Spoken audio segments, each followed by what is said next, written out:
play up to the 40. He's got great speed. He's got to go. Pass to Furyk on the screen, and they're looking for it.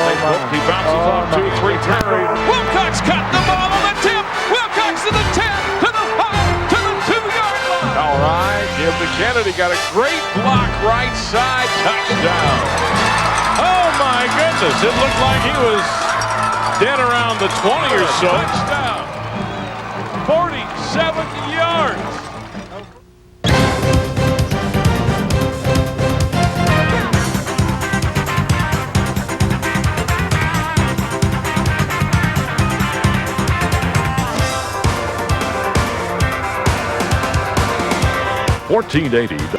And good evening, football fans. Tonight we welcome you to Paul Brown Tiger Stadium, where the number 2 rated Massillon Tigers take on the number 1 ranked St. Ignatius Wildcats of Cleveland. That's in the Division I AP poll. In the computer ratings, Massillon number 1 in the region, St. Ignatius number 3, and in the country in the USA Today poll, it's St. Ignatius number 5. These two teams have met a couple of times prior, but you got to go back 10 years ago, 1989.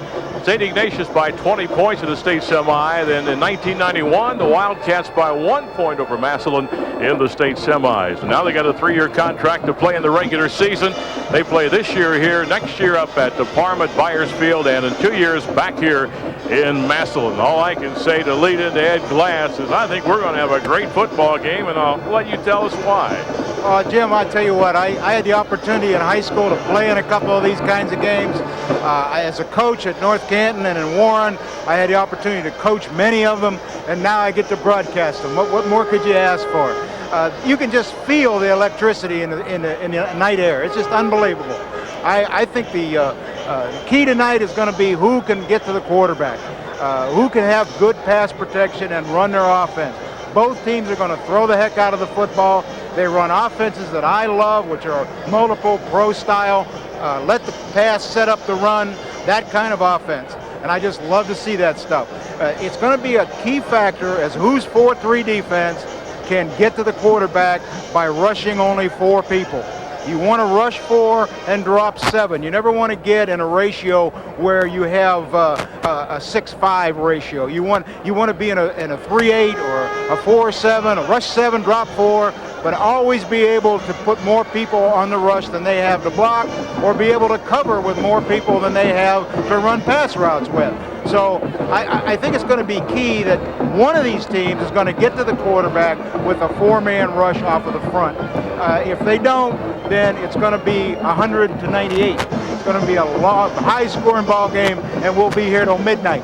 But if somebody can get to the quarterback with their front 4, then I think that team will win the football game. I just love these games. It's going to be a great, great game, just like you said. And we'll see the ball in the air maybe 70 times. Dan Belford's out of town tonight, but a very capable replacement. He's been on the sidelines for us before. Sam Berkman. Sammy, welcome. Thank you, JJ. I'll tell you what, this is why kids go to St. Ignatius and they go to Massillon to play these kind of football games. Ed talked about the electricity in the air. It's almost like a state championship atmosphere. Both teams are 5-0, 1-2 in the state of Ohio. 2 awesome quarterbacks, both well over 1,200 yards in the air. As Coach Glass talked about earlier, can they keep Patrick Massey out of the backfield? Because the Massillon offensive line gelled enough in the first 5 weeks to stay with the St. Ignatius Ball Club. Both teams can throw the ball. They throw it well. Perry James, outstanding out of the backfield. Almost 600 yards on the ground for the Tigers. And that's just 1 or 2 of Rick Shepis' many weapons that he has on this ball club. Chuck Kyle, been at St. Ignatius for a long time. Outstanding winning percentage. Numerous state championships. They are up for this game as much as they've been up for a game in a long, long time. It's Massillon, Ignatius. It doesn't get much better than this, guys. We'll have the kickoff coming up right after these timeouts.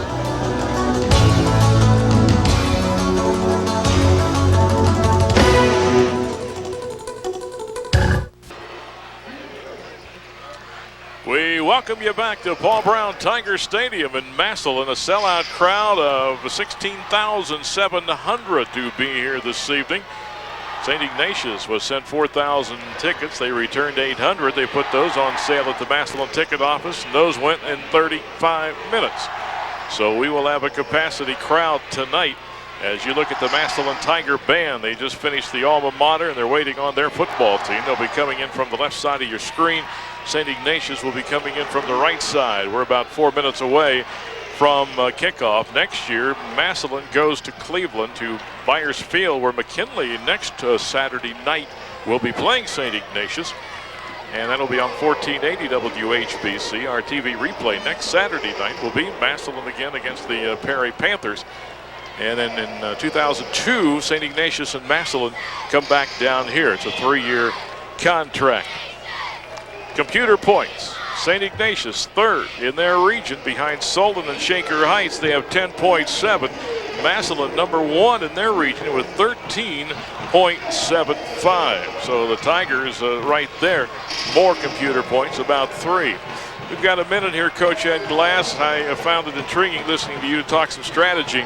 Both these teams play 4-3, and everybody on the sidelines you talk to and yourself, maybe you can talk a little bit more about, as the two teams come on here, the 4-3 defense and why it's going to be so important tonight for that front four to do the job. Whichever team's front four does the job may win this football game. Yeah, particularly I think for St. Ignatius, because they need to get after the quarterback. With their style of 4-3, Jim, they pretty much rely on their 4 down linemen to get to the quarterback, and then they play cover behind it. Massillon, on the other hand, in their 4-3, uses the strong safety to create problems for the defense. They use him like a linebacker, and they play a lot of man-to-man, and they bring the strong safety up and blitz him. So it's a little different concept of 4-3 between St. Ignatius and the Massillon Tigers. Both, however, are going to meet the same problem. They have to make the quarterback get out of rhythm. They must be able to disrupt the quarterback's timing. And they can do that with their defensive backs. They can do that with the pass rush. Well, we've had a chance to talk with both coaches about the key points tonight. First, we'll go with the coaches' key points from the visiting side, St. Ignatius. Chuck Kyle, his 3 key points to winning the game: prevent big plays by quarterback Justin ZWICK and running back Perry James. They want to win the kicking game and to blend the Wildcats' running game successfully with their passing game. Those are the key points from the Cleveland St. Ignatius side as you look at their huddle. We're over to the Massillon sideline. Rick Shepis' key points. They are: get defensive pressure on the St. Ignatius quarterback.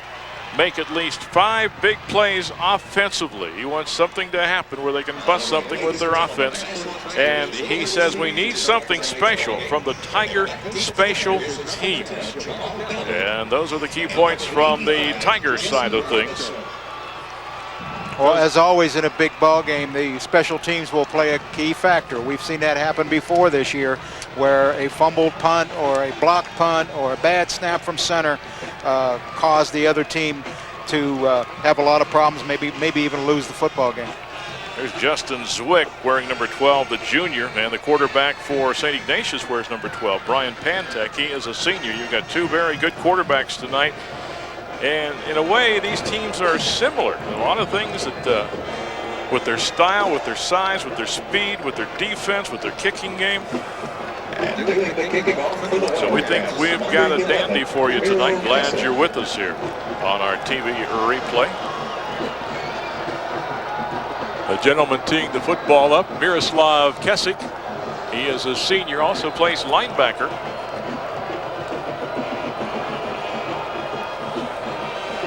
Massillon, yeah, they're all black. Massillon won the toss and elected to receive. Wanted the ball. Jesse Robinson, one of those back deep. Kick is going to the far side of the field, taken at the 1-yard line. That is Ballard. Ballard to the 10, 15. We got a flag down at the 7, and Ballard returns it up to about the 18, 19-yard line, but a flag is down back at the 7, 8-yard line. There was a push in the back by a Massillon blocker. Saw it happen. I wondered if they were going to flag it. And the Tigers are going to start in a hole here. It's going to be the clip. Flag was thrown at the 7. They picked it up and put it at the 9, but half the distance. The Tigers are going to be inside their 5-yard line. Offensively for the Massillon Tigers, ZWICK at quarterback, King and James as running backs, Jordan and Robinson wideouts, Drobny at tight end, And up front, Scott, Thornsberry, Rodoff, and Dickerhoof. That should be D-I-C-K, and Moore.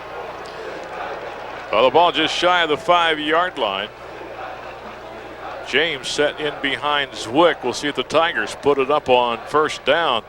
And ZWICK is going to roll right, dump it outside. It is caught. Terrence King down the sideline, out of bounds. He crosses the 20 up to about the 23. They ran a bootleg pass, slipped the fullback out in the flat. A little waggle pass action there by the Massillon Tigers. Defensively for Ignatius, Pat Massey at the defensive end, 6'8", 245 pounds. McGinney, Cochran, and Mahaloff. Linebackers, Kessick, Kazmarczyk, Kerr. Secondary, Gannon, Martinez, Connell, and Davis. Look at this, quadruple set. Nobody in the backfield. ZWICK has to throw in a hurry. He does. It is caught. Jesse Robinson to about the 24, only maybe a yard or two. 2 yards from the 22 to the 24. Kessick on the stop. Went to shotgun, ran quads to the left side. Ignatius' answer was to bring the outside linebacker, Kazmarczyk, to try to put pressure on the quarterback, but of course they were running a short pass pattern, a slip screen to the wideout. No, we have not seen Massillon if they've used that formation, or if that's something that Coach Sheff has put in for this game. 2nd down 8 underway, opening period here. Sellout crowd, under 17,000. ZWICK again to put it up, throws, and a little bit behind his receiver. It was intended for Marquise Williams, a junior. A little bit behind him. It'll be 3rd down and 8. Well, they ran 2 players to the flat out, and they ran the Williams right up the seam and tried to hit him on the hash mark, running down the football field, and overthrew him. Dave Albert is our statistician up here in the booth with us tonight. Appreciate his fine work. Right now, the Tigers trying to find 8 yards on 3rd down. St. Ignatius with the 4-down lineman shifting. Got a man in motion. ZWICK to roll left, throws, and he's got a man open, but overthrew him a bit at the 44-yard line. He was trying to hit Montel Watkins, and the Tigers will have to punt it away. St. Ignatius will get it for the first time tonight. Again, we've got the waggle pass, the guard pulling and trapping out on Massey. They also get help from a back right there. Try to hit the flag pattern, corner pattern there to the split end. Ignatius did a good job of covering the fullback in the flat that time. Justin Princehorn will kick the ball away, standing at his 11-yard line. Line of scrimmage just shy of the 25. Good snap. Taken at the 47-yard line. The return coming right by Wick, and Cameron Wick is covered up in a hurry. Brian Leonard made the hit. Number 93. So St. Ignatius, excellent field position. We'll call it their 47. 10:44 in the opening period. Offensively for Ignatius, Pantek at quarterback, Vander Oort, Galbasek at the running backs, Gannon and Miller at the wideouts, Christie at tight end. Up front, Hennessy, Gretzky, Stetz, Kluss, and Massey. Slot left for the Wildcats. Right end split. Tigers in their 4-down lineman. And the handoff is to Vander Oort, and he goes right up the middle, crosses the 50 into Massillon territory, 48, maybe the 47. Well, he lined up with a flanker to the left side, took the tight end and split him out into a slot look. Ran a very basic off-tackle play. Defensively for Massillon, Leonard, Thompson, Spiker, and Burchell up front. Linebackers, Crable, Princehorn, and Dean. And in the secondary, McElroy, Shem, Oliver, and Frank. 2nd down, they got about 5. Call it 2nd and 5, split backs. Pantek to put it up, pressure coming, and he's in the grasp, and down he goes at the 48, 49-yard line. Pouring through from the outside, Brian Leonard. Leonard, the defensive end, the 6'3", 226, showing a lot of quickness. They had the right half come out of the backfield. They were set up in the fullback right half set, and the right half was going straight down the hash mark. But Pantech didn't have time to throw the football. And again, it's getting that front four to the quarterback, give you time to cover. 3rd down 8. Tigers putting another defensive back in. Pantech, he's got an arm. He's an outstanding talent. We can see 35 passes by each team tonight. Massillon showing stunt, and here they come. Pantech got rid of it quickly on the outside, and it is held on to. Tip, dove for it, caught it. The reception by Cameron Wick. What a great catch. What concentration that was. Massillon in a blitz, bringing the right inside linebacker and the right outside linebacker. He tips off his fingers, he turns, and still maintains control of it. Yard short, 4th down 1. Wildcats to kick it away. Ballard, the sophomore, back deep. The kicker is Kessick.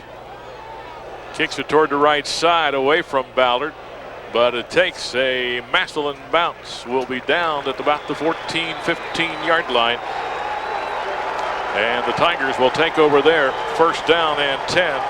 Their second offensive possession. You know, you viewers, at the end of the first half of this game, we will be bringing you the SARTA touchdown spotlight. Stark area RTA will go a long way together.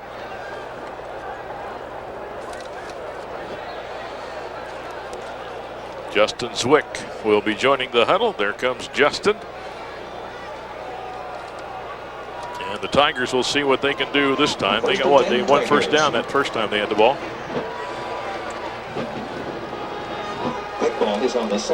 Ball at the 17-yard line. And we got movement by number 84. The Tigers, Jeremy Dropney, the tight end, I think might be the guilty party here. You got some young men on that field tonight that will be playing some Division I football.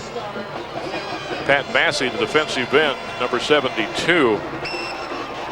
Probably one of the most highly recruited linemen in the United States. 6'8". 245. What you were saying, he grew about 1 inch and 20 pounds from last year. Yeah. Average kid will grow 1 inch and gain 10 pounds. He doesn't do anything. Ball back at the 12. 1st down 15. Zwick again, play action, rolls and throws, and again the reception by Terrence King out of the backfield. They opened up the game with that play. Yeah, they're bringing that flanker back like a reverse, and King is sliding underneath him to the flat, and in man-to-man, the corner is following the man coming to the backfield. You can see here, 95 coming to help on the defensive end. I think it was 95, I don't know. 1st down, Massillon. They're sliding King out of there into the flat. It'll be a 1st down at the 27-yard line. That will be the second one for the Tigers. They had one in their first drive and one in this drive. 8:23 opening period, no score. Romney, the tight end, will set to the right. You can see the shift down by the St. Ignatius defensive front four. Zwick again to put it up. Kessick with strong pressure, and Zwick really just sort of threw that one away, tried to get it to King. But Kessick was flying at him from that linebacker position. Kessick 6'2", 205. They ran a stunt up the middle with the outside linebacker coming inside. You see him coming right up the middle between the center and guard. Dave just told me 6 snaps, 6 passes so far. I love it. You got to throw the football. I believe in that. Today, you got to throw the football. Now, Coach Shepis was kidding me earlier this week. He knows that St. Ignatius throws it, he throws it. Here's that quads again. There to the bottom of your screen. Pressure coming outside. Zwick quickly over the middle, unloaded that in a hurry. He had to, tried to get it to Marquise Williams. Ignatius has been lining up in man on that, going right out on every receiver.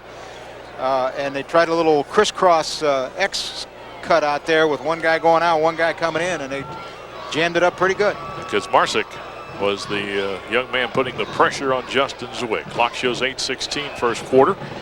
3rd down 10 for the Tigers. Ball at their 27. This is their second possession. If you just tuned us on, they'll have really, let's see, just a slot left. Shotgun.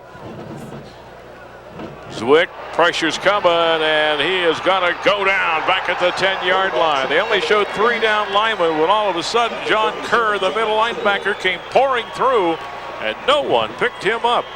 Well, they were in a double flanker left with a tight end left, split end right, and they're going to try to throw the flare here. Well, they had other ideas too downfield, but the Mike linebacker, John Kerr, came free, makes a hit for the sack. Now the ball back around the 11 and 4th down, so they're going to have to try to kick it out of trouble here. Defenses so far have been the name of the game. Not deep, but high, taken at the 39-yard line. Cameron Wick, and again, the Massillon special teams, excellent punt coverage, but the field position starting to favor even more St. Ignatius. They're at the Tiger 34. First and 10 now for the St. Ignatius Wildcats.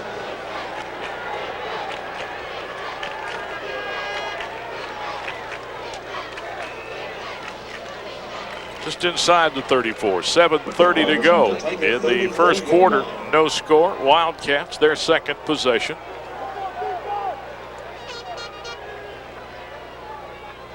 And Pantek with the play actions, going deep down the middle, and it is a touchdown for the Wildcats, right into the hands of Matt Miller, the wide receiver.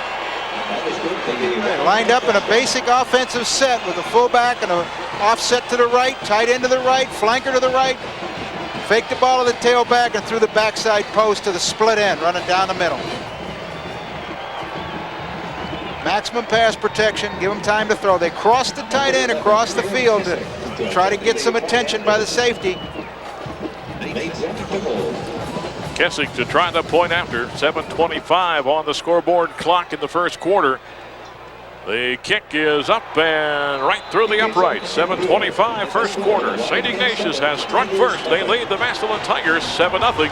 We'll come back after we take this timeout.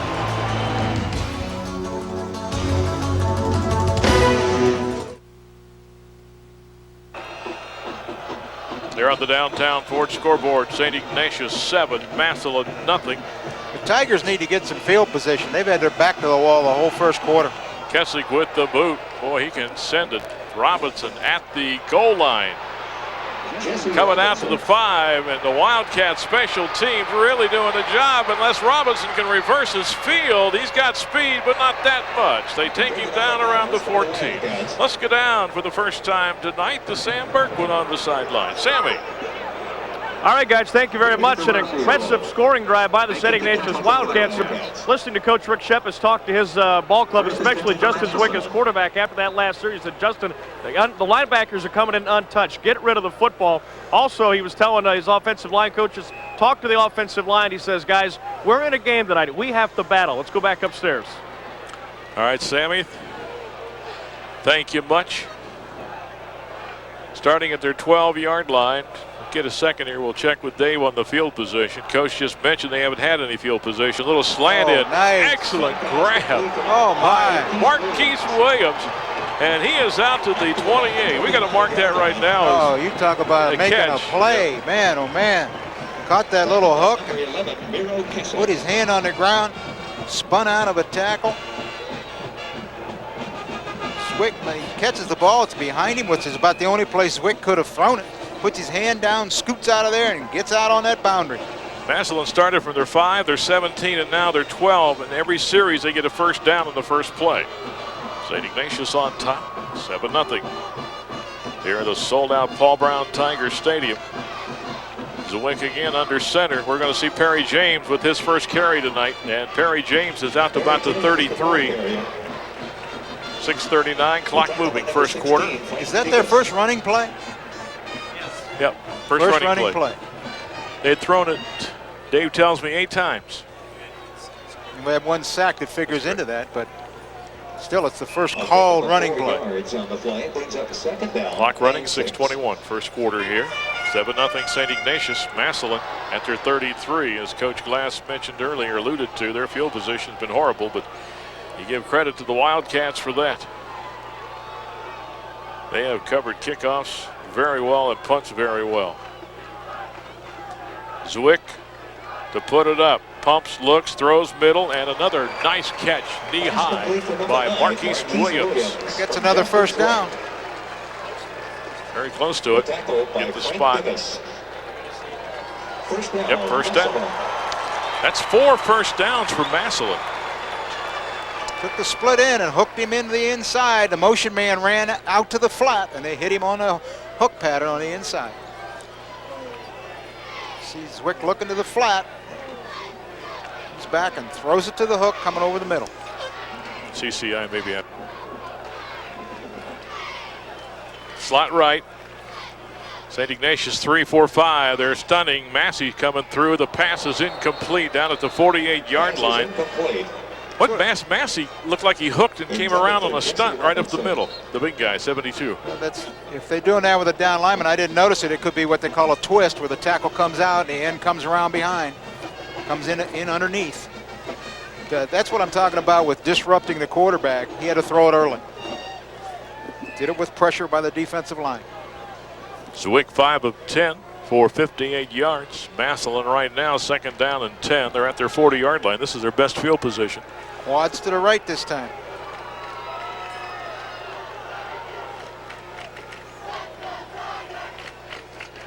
Three-man rush. Little dump-off pass. Grobney, the tight end, cut from behind and brought down at the 45. This gives me a chance to tell you about CCI and Ameritech Centrex teaming up with 1480 WHBC, recognizing a player of the game from each team. And we'll choose the players of the game at the end of the broadcast. And the great folks at CCI and Ameritech Centrex, they give each player a plaque and a letter of recognition plus $100 going to each school's athletic fund. That's from CCI and Ameritech Centrex, the stars of communication. We're looking at 3rd down and 5. Trips to the top of your screen. A lot of times ZWICK throwing incomplete. Out at the 45, off the fingertips again of Marquise Williams. Well, Kazmarczyk was man-to-man on Williams coming out of the backfield that time and was right in the way. They couldn't complete it. If he had thrown it right to Williams, it would have been an interception. He has to try to throw it over Kazmarczyk's head, and it goes incomplete. Justin Prinzhorn with punts of 29 and 27 yards stands now at his 31. 4:45 of the opening period. 7-0, the Wildcats lead the Tigers. Good hard snap, a lot of time, kicks away. Cameron Wick, 20. And down he goes at the 24. We're talking about the kick coverage by St. Ignatius on 3 punts. The Tigers have had excellent coverage on their kicks. Robert Oliver down there making the hit. Well, now St. Ignatius back in their territory from their 24-yard line. They had started their first series at their 47, the second time at their 34 when they struck on, or at the Massillon 34 when they struck with a touchdown pass. Massillon needs to get a stop defensively right here and give themselves some confidence, maybe some field position. Brian Pantek, 6'3", 205, senior quarterback. And a little trap up to the 29 goes John Vanderoord. The ball carrier. He's a junior running back. Justin Prinzhorn on the tackle. Got 5 yards. Pulled the right guard to the left and ran a tailback trap right up the pipe. Clock at 4:12 and moving here in the first quarter. 7-0 St. Ignatius. Tigers 4, 5, 6, 7 up there now backing out. Pantek, short drop, pressure's coming, ball's loose. Still loose, big scramble. Who's got it? I believe it was 25 from Massillon. Robert Oliver, who I think Ignatius came up with a football. They did. Oliver hit the quarterback Pantek, knocked it loose. What the Tigers did that time was lined up in a 50 defense and angled to the right. When they did that, that left the left defensive end come hard on the quarterback and make the hit. The ball comes out. 2 Massillon defenders right there, but they can't control the football, and Ignatius falls on it. Who was that? That was Oliver, 25. The strong safety was up on the line of scrimmage again that time. That's what they do with him. You bring him up like a defensive end and bring him off the corner and angle that front out of a 50 look to the right. 3rd down 8, shotgun for St. Ignatius, clock at 3:16. They had the ball at their 26. Pantek looking right all the way and throws. Got Wick at the 30. Flag goes down. We're going to have a face mask, and that is going to give St. Ignatius the 1st down where the Tigers would have been getting the football. They brought Oliver again from the strong safety spot, this time on a blitz package, and he forced the ball to be thrown early, but it was accurately thrown and completed. Flags down at the 30. That'll be a 1st down for St. Ignatius, and will get them a lot better field position than they had. Watch Oliver show up. 25, forces the ball, but it's well thrown. And there's the face mask penalty right there. Good camera work by our fine folks from Image Video. They do an excellent job for us. Ball goes all the way to the 48-yard line of St. Ignatius, 1st down. 3:04. Football is on the 1st quarter. line. You can see there that Ignatius leads it 7-0.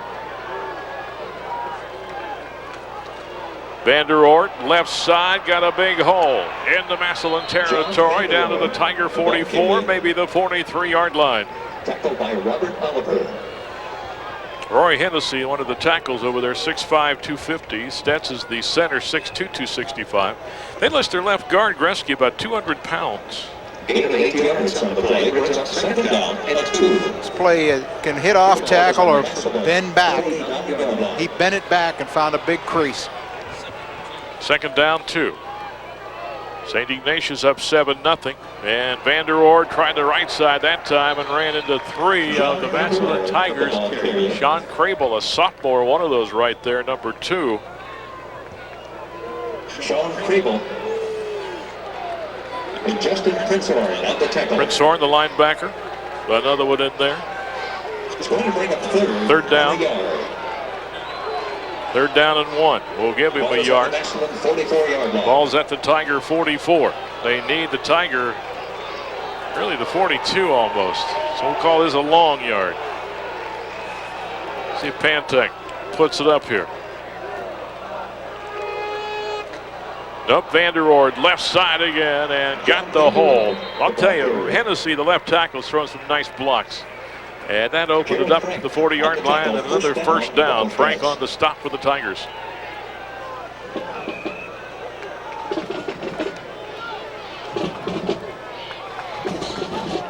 Great night for football. A little crisp. Oh, it's a perfect night. Nothing wrong with playing like this. This is the way it's supposed to be. Football is on the 40-yard line. St. Ignatius at the Massillon 40. They lead at 7-0. They have it 1st down and 10. And Pantek, little play action, wants to hit big again down the middle and overthrows his receiver, Jonathan Gannon. They tried that. That was their touchdown earlier, I think, to a different receiver coming from the other side, though. Exactly. They've tried to hit the front side post this time. Last time they went backside. The front side fake right here. Last time they went backside. This time they throw it to the front side post. What do you mean by backside, front side? To the quarterback's right, or the way he's looking. If he's looking right, the backside is to his left. If he's looking left, the backside is to the right. Plus the fact the formation strength was to the right. 2nd down, 10. Pantek again to throw. Looking left all the way, and he's got Miller. Miller taken out of bounds. 12-yard sideline pattern. McElroy, number 27 for the Tigers, riding him out. Pantek puts this thing on a rope. He really throws this ball. This is done. I don't know how much it even rises. It's right out there, tight spiral, 12-yard sideline pattern for the 1st down. Pantek had thrown for I think 18 touchdowns, I was told. He's got 19 now. He's only been intercepted 1 time all year. And Gannon's his leading receiver, about 30 catches now. 29 or 30. 1st down and 10, St. Ignatius. 1:03 to go. Vanderord up the middle. Not a lot there. Maybe a yard, maybe 2. Tried to run the ISO that time, put the fullback up inside on the linebacker and let the tailback follow him. Didn't get much out of it. And Sean Crable on the tackle. Going to give him 2. 2nd down, 8. Ball at the 25. We're 37 seconds to go in the first quarter. 7-0 St. Ignatius. But the Tigers play up pretty tight defensively, don't they? Well, they're man-to-man. They may be dropping out of it. Pantek looking, pumps, throws left side, and incomplete. They tried to get it to Matt Miller, and we are going to have pass interference on McElroy. I'm guessing it could be offense, but we're presuming defensive pass interference. Yep, St. Ignatius clapping. McElroy trying to prevent the 6, got into his body. Well, I think he reached behind him and grabbed him. Again, Pantek looking right. Turning around at the last second and throwing the fade. Down in the left corner. And I think you get a left hand out right there and a push. I think Massillon may be contending the ball is uncatchable. Take a look at that's not a rule in high school. It's not in high school? No, that's college. Pro. Now the ball is at the 13 with 19 seconds to go. St. Ignatius up 7-0. It's knocking on the door here. Shotgun. And Pantek, this is a run all the way, and he is chopped down. Well, they're known for that quarterback run out of shotgun. 3 or 4 years ago against McKinley, I remember they ran all over the football field with a quarterback. Brent Dean hit him first. Princehorn, I believe, then kept him down. The ball at the 12, and the first quarter has come to an end. After one here at Paul Brown Tiger Stadium. St. Ignatius 7, the Massillon Tigers nothing. We'll come back. No, we won't. I guess, yeah, we stay here for Mercy Medical. I'd have known that by now, 5-6 weeks into the season, huh? It's time for the Mercy Medical Center's Stark County football trivia. And tonight's trivia question is, Massillon coach Rick Shepis played his college football at Youngstown State, where he was a wide receiver. Which opponent did he make 49 catches against during his 4 years with the Penguins? There's your choices: Eastern Michigan, Kent State, or Akron. Mercy Sports Medicine and Fitness Center, located at the corner of Whipple and Dressler in North Canton. Mercy not only has a full sports medicine program, but they also feature a fitness center with professional exercise specialists who help you get in shape the right way. The Mercy Sports Medicine and Fitness Center features some of the finest exercise equipment available, including treadmills, stair climbers, and rowing machines. Memberships to the fitness center as well as specialized exercise programs are available. If you'd like more information, give the staff at the Mercy Sports Medicine and Fitness Center a call, 966-8997. Now we'll give you the answer. In his 4 years at Youngstown State, he caught 49 passes in those 4 years against Eastern, Kent State, or Akron. It's the Zips. 49 receptions. I thought you were trying to tell me he cut 49 in one game. I was going to say, no, my goodness. 49 career. There is Coach Shepis. He was a pretty good wide receiver, had a shot at arena football, and then went into coaching.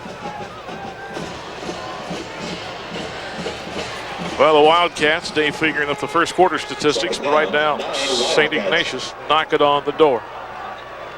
Second down. Pantek to throw. Looking left all the way. Throws. It is dropped at the 11-yard line, right really into the hands of John Vander Ord, his running back. Now they went split backs with a flanker right, split end left, and dropped straight back. Left halfback just slides to the flat. Doesn't have the deep cut, tries to throw it to him in the flat, and it's a combination drop ball and butterfly. First quarter, St. Ignatius 29 running, 62 passing, 84 yards. Massillon 4 running, 63 passing, 51 yards. St. Ignatius 5 first downs, Massillon 4. Wildcats lead 7-0. Ignatius maybe third down. A little problem here. Shotgun. Pantek throws and interception. Was it intercepted or knocked down? Oliver was there, 25, incomplete. Ball came out.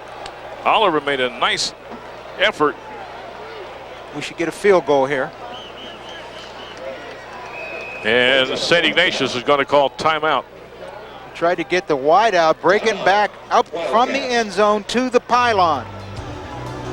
Good camera work, and he's almost pulled it in. Yep. Doesn't have control as he's going out. Well, let's take a timeout. We'll be back with the Wildcat field goal attempt.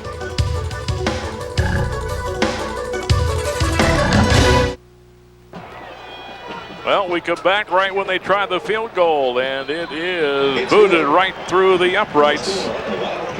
About a 29-yard field goal, 10-0 St. Ignatius. Let's go down on the sidelines to Sam Berkman. Sammy. All right, guys, thank you very much. Boy, after that questionable interference call in the end zone, Rick Shepis was not very happy. He was talking to the side judge over here, and I'm not sure if this is the same crew that was in Fitch last week, but he talked to the official. He said, buddy, I'd have put up with this a lot last week in Youngstown. I don't want to go through it again tonight. It's all about fair play. Let's get it together. Back upstairs. All right, Sam, thank you. St. Ignatius up 10-0. Tigers right now have to answer the bell. They've got to score. They've got to get one here before the half, even if it's just a field goal. They've got to reestablish the fact that they're in this game. Well, they have not been able to establish any field position off the kickoffs. So we'll see what happens here. Kessick to kick it away. Short kick. Fielded at the 9. 20. Ballard to about the 23. Up to about the 23. I think penalties have hurt the Tigers a lot. Yeah. It's cost them field position. The tackle by 35, Justin Kesmarson. I can't say they haven't moved the ball because they have. It's just they have not moved it on the ground, but they moved it in the air. Yeah, Dave, at the first quarter was pretty even. 84 for St. Ignatius. Well, 51 for Massillon. So we'll see what happens here. But yeah, oh my goodness. 50 yards and 4 penalties against the Tigers. Yeah, that's been the key. ZWICK throwing deep, and it is off the right hand at the 50-yard line. It was intended. Tiger sidelines wanted a flag. It's Devin Jordan. A lot of sophomores playing some key roles for the Tigers here. Now, coverage is by number 8. You'll see there Luis Martinez. Yeah, we can't see that. Please go to the West Ticket Office. That's the home side ticket office. Second down and 10. Second down, 10 Tigers. 6 of 13 now for ZWICK. 11:41 to go. First half, 10-0 St. Ignatius. ZWICK again, back. It's got time. Throws. It is caught. Nice throw, nice catch about the 32-yard line. The reception again by Marquise Williams. Seems like he makes Williams and King his 2 primary receivers here. Well, what I read in the paper was they do a lot with a short passing game, and that's what they're doing right here. Kind of a Purdue-type attack that Drew Brees uses at Purdue. They run this ball, trying to get the 1 yard. That'll be the second run call in the game for them. Ignatius up in man-to-man with a free safety. ZWICK under center. Well, I don't know. He was going right, tried to step outside. Perry James, 211-pound senior. I don't know if he got that or not. You see, he started straight through, nothing there, and he sort of tried to sidestep and find a hole. And the Wildcats all over him. I would guess he's going to be about a foot short. So a timeout here for a measurement with 10:40 to go. We'll take a timeout and come right back.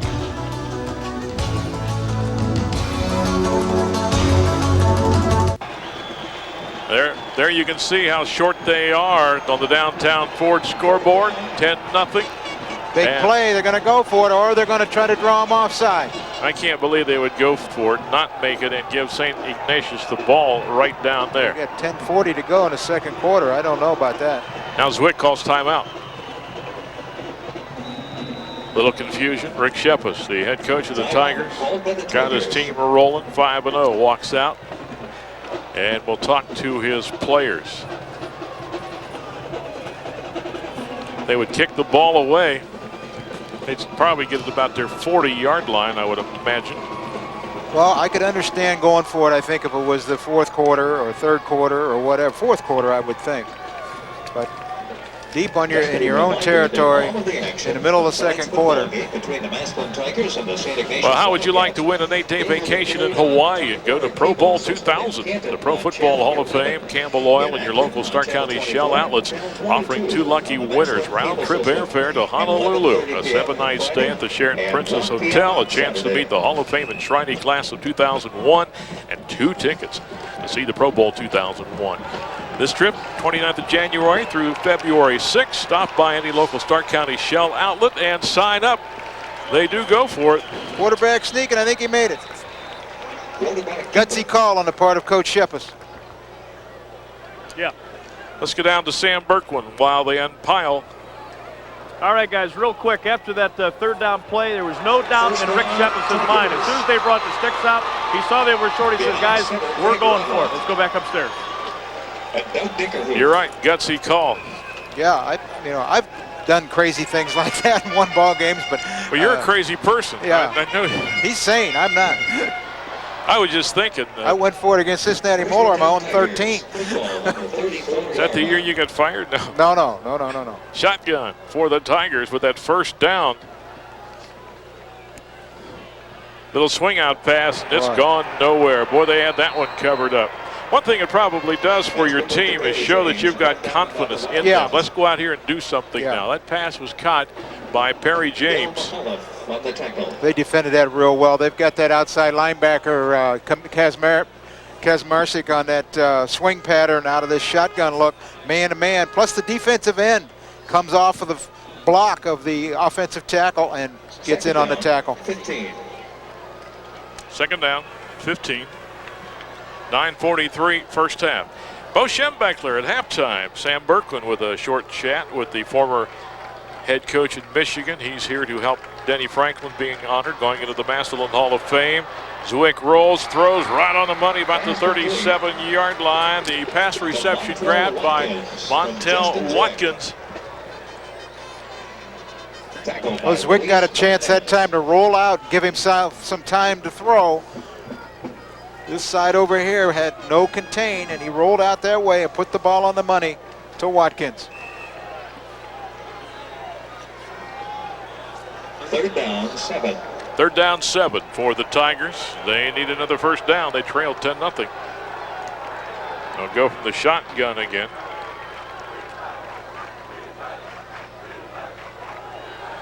ZWICK with time, throws, and got his tight end dropped him at the 49-yard line. On the tackle right there was Chris Connell. I like the design of that play. They looked hard to the flat, to the motion man, and then they had the tight end crossing the field at about 12 to 15 yards, and he came back to him. He looks at the motion man in the flat and then throws the ball to the second guy on the cross pattern. Is Drobny. 8:48. Another first down for Massillon. They have it at their 49, and will go again from the shotgun. Got a blitz coming. ZWICK back, throwing it deep, sideline, and it is caught. No, out of bounds. Excellent catch by Devon Jordan, the sophomore, but he's out of bounds. Maybe a sophomore, but he's listed as 6'2", 191, so he's got some size and speed. They picked up the blitz pretty well. Give him time to throw the fade. Ignatius in man-to-man, probably an automatic call right there, going to the fade against man-to-man coverage. That's 18 times they've put it upstairs already here in the first half. Second down 10. Clock stopped, 8:34 still to go. Boy, Coach Shepis said they'll put it upstairs. They're putting it upstairs. Down 10-0. Rolls, throws off the fingertips at the 45-yard line, incomplete. Intended for Jesse Robinson.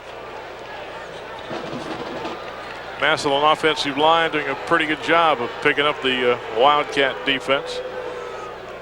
I haven't really studied how they're picking up Massey, but I'm pretty sure he doesn't have one person blocking him all the time. Keeping a back in the backfield and helping out on Massey a good percentage of the time. Nobody back there now, though. Got quads to the right. Third down 10. ZWICK rolling right, being chased, throws, incomplete down at the 42-yard line. Boy, both these young men have rifle arms. He was trying to get that one into the hands of Montel Watkins, and now the Tigers will have to kick the football away. Again, he rolls to his right to try to buy a little time. Gets pressure at the last second, throws it. Pretty well covered, really. That's 10 of 20 right now for ZWICK for 87 yards. Well, if nothing else, this drive out to midfield may have changed the field position for the Tigers. Get a decent punt here.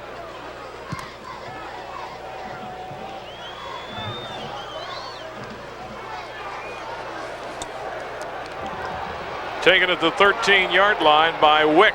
Knocked off his feet about the 23. On the tackle for the Tigers, David Hill. Good open field tackle by David Hill on the punt coverage. We got a flag down. Usually that's a block in the back. And this is going to go, I would think, against St. Ignatius, maybe a hold. They're talking to the Tigers. They're talking to the Tiger captain. We have 8:16 left. Yeah, block in the back. Clip. So this is going to set them back about as deep as they have been. Hey, every game has a big catch. And we'll be picking the catch of the game for tonight, sponsored by Tim's Tavern. We'll do that at the end of the broadcast. Tim's Tavern, famous for fish. That they are. Excellent food. Field position now is in the Tigers' court. They need to get a stop right here or a turnover. Pitch, Vanderoord. No hole. Excellent defense. Sean Crable, another sophomore linebacker. He's about 6'6", 213. Brent Dean, outside linebacker from Massillon, came off clean here from the inside. Number 40, bang, causes Vanderoord to change directions, and the other two guys put him on the ground. Loss of 1, second down to 11. Clock at 7:44. You can see the score there. St. Ignatius on top, 10-0.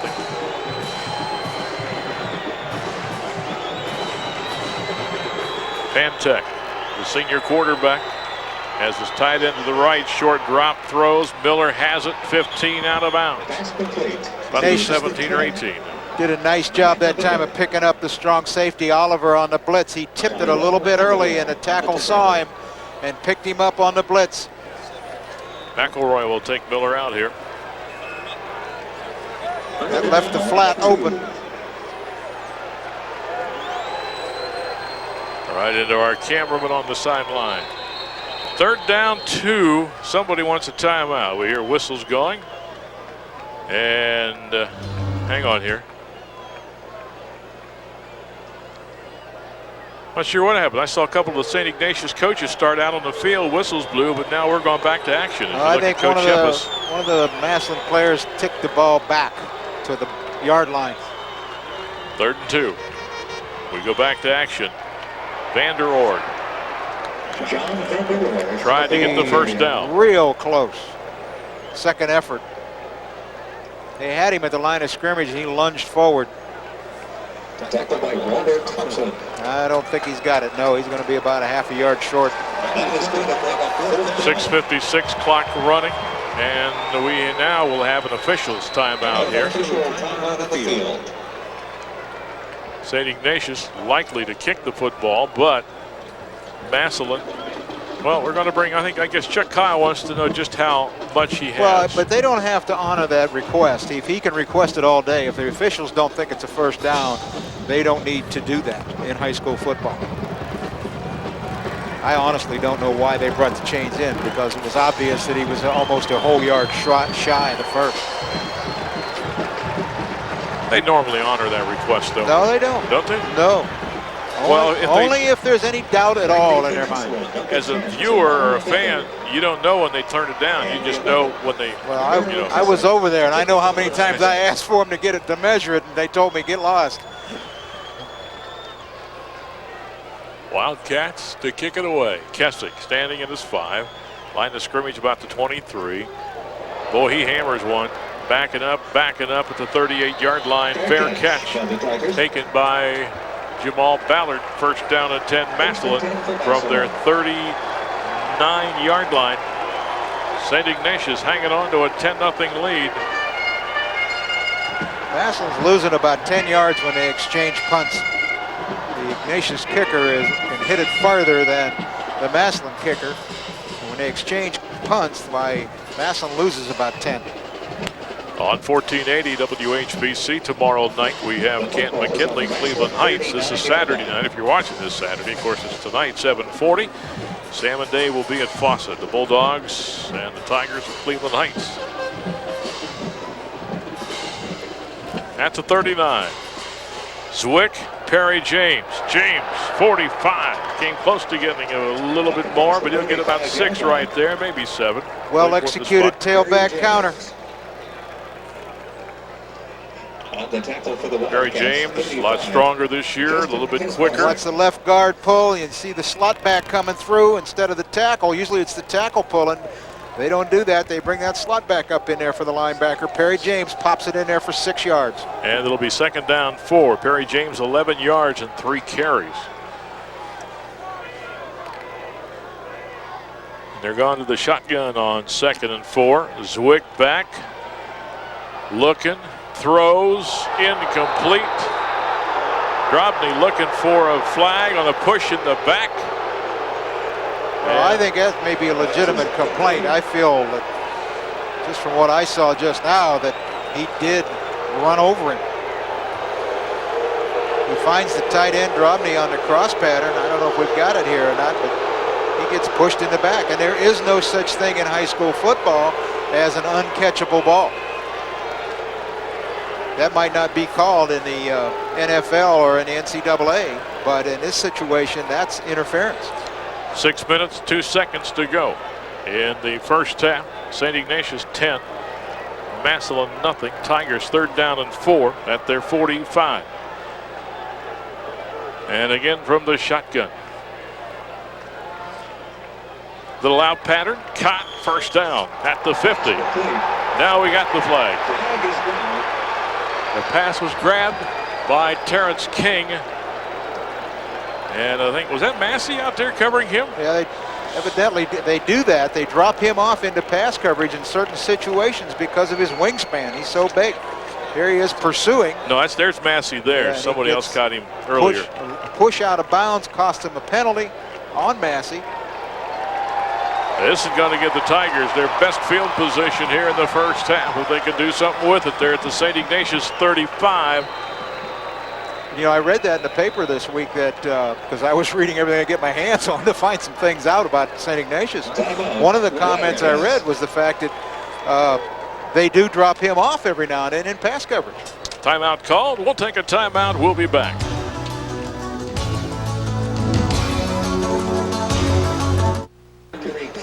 They're on the downtown Ford scoreboard, 10-0 St. Ignatius. Let's go down to Sam Berkwood on the sideline. Sammy. Well, guys, you talk about the penalties and some of the non-things that have not been called in favor of Massillon. You got to wonder if it's maybe fired them up a little bit. I'll tell you what, down here on the sidelines, everything that goes against them gets them a little bit more mean, a little bit more tougher. Also, listening to Gary Wells, the Tiger defensive coordinator in the huddle a couple of plays ago, when the Massillon Tigers go back out on defense, they're going to switch things around to get more pressure on Pantek. Throwing it for the bomb. It is up in the air and incomplete. Intended for Montel Watkins. Back on the coverage, Frank Nivis. That's one of those things as a defensive player you don't want to happen. Is good.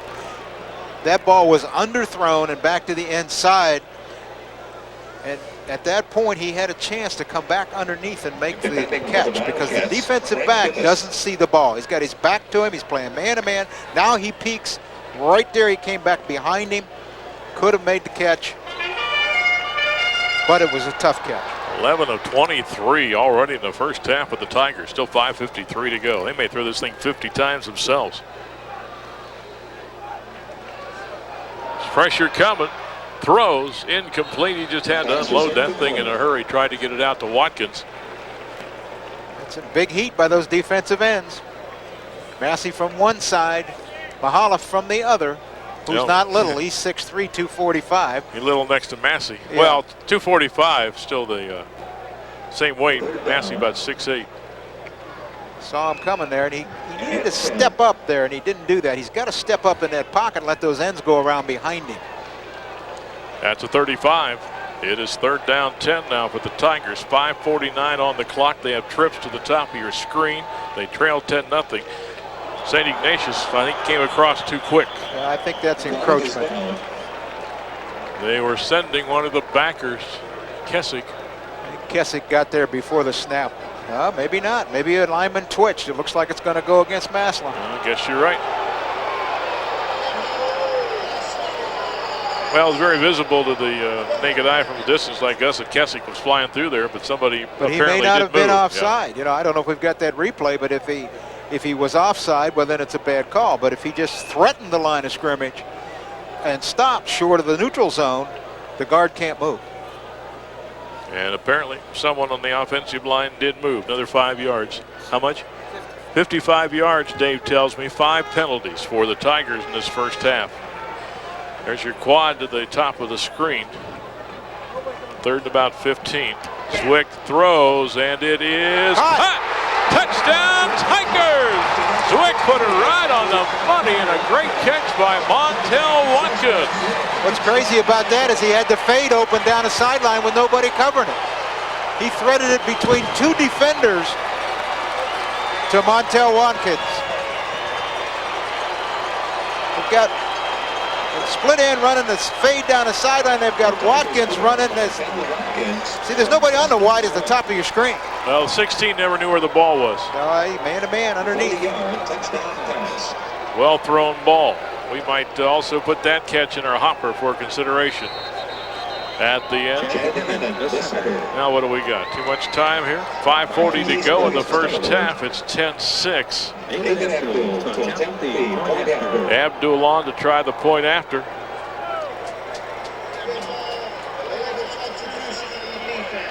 Illegal substitution on the Wildcats. 12 players on the field. They are still, I think, going to kick it. Probably just keep it, decline the penalty and keep it at the 3.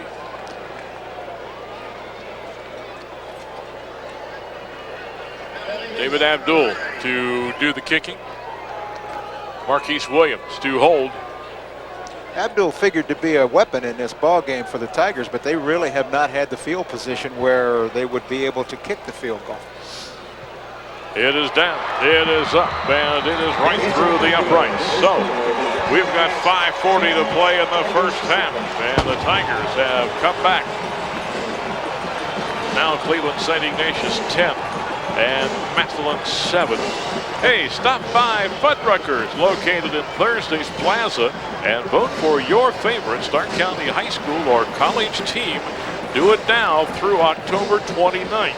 Now, the team with the most entries will win 1 free meal for each team member. 1 entrant will also be chosen to receive a free meal. That is Fuddruckers. The Tigers go 61 yards in 6 plays. The score, a bomb of 40 yards. Well, more important than the score maybe is the fact that momentum now has swung over a little bit in the Tigers' favor. They need to feel, they need belief in themselves that they can beat this team. And that score proved it, that they can make a long play and a big play and score. Can they do it without a running game, though? They have so far. I mean, they've stayed with them with their defense. I believe you can. I did it for years. Abdul to kick off. He nails it. Picked up at the goal line. That's the second guy I've seen go back in the end zone. Top. And they didn't kill it. Yeah, I noticed that too. I guess the ball was beyond, did not break the plane. Right, and they stepped back in the end zone, but the ball's still in front of the plane. Exactly. Well, this Massillon defense is pumped. 5:34 first half. Well, if the Tigers would suddenly cause a turnover right here, a lot of football to be played. It would make Ignatius's problems big. Now, this is a veteran Ignatius team, and they've been on a lot of these games. Pantek, Tigers jumping around. Pantek back, has protection. Now he has to run out of there, and he's going to run with the football. He's got some pretty good quickness. Hit and brought down from the backside at the 30-yard line. Now the Tigers that time only rushed 3 defenders and dropped 8, trying to make Pantech throw into 8 people. They were still double team. Well, they can double team. Dan Spiker, 6'4", about 296, being double team number 73, and so They is only rushed Virgil. 3 guys. Double teams are easy to come up with when you got 5 linemen and there's only 3 of them rushing. Yeah, Virgil was doubled. Spiker was doubled. That's a first down at the 30-yard line on the scramble by Pantech. 6 first downs for St. Ignatius now. 5:12, clock moving here in the first half. Shotgun.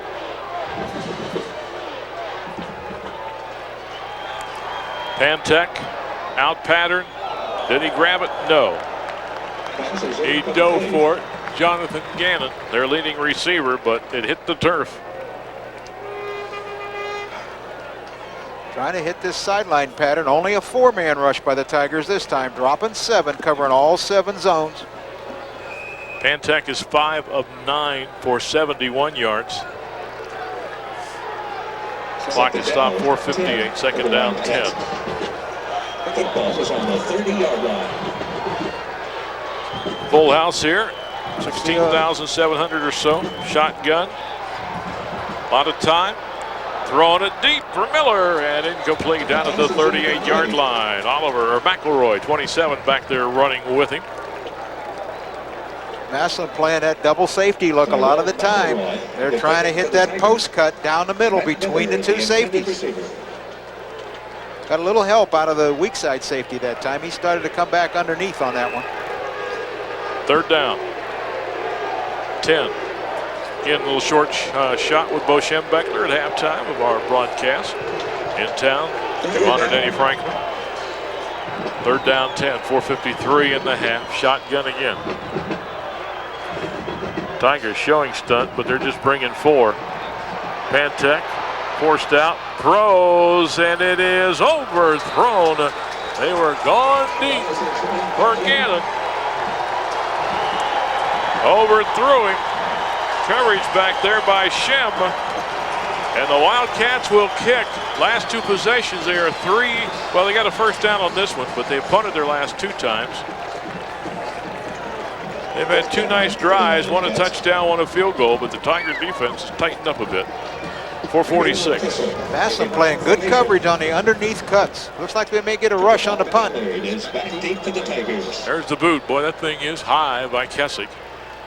And taken at the 35-yard line. Tight coverage down there. Grabbed, though, by Ballard to punt. Let's go down to the sidelines to Sam Berkman. Sammy. Okay, guys, real quick, you can tell there's a big-time switch of momentum now on the side of the orange and black, and also offensive tackle number 57, Caleb Scott, 6'1", 252, had a stinger in his neck, got a little massage work done by the trainers on the bench, and he's back in there at tackle, back upstairs. Thank you.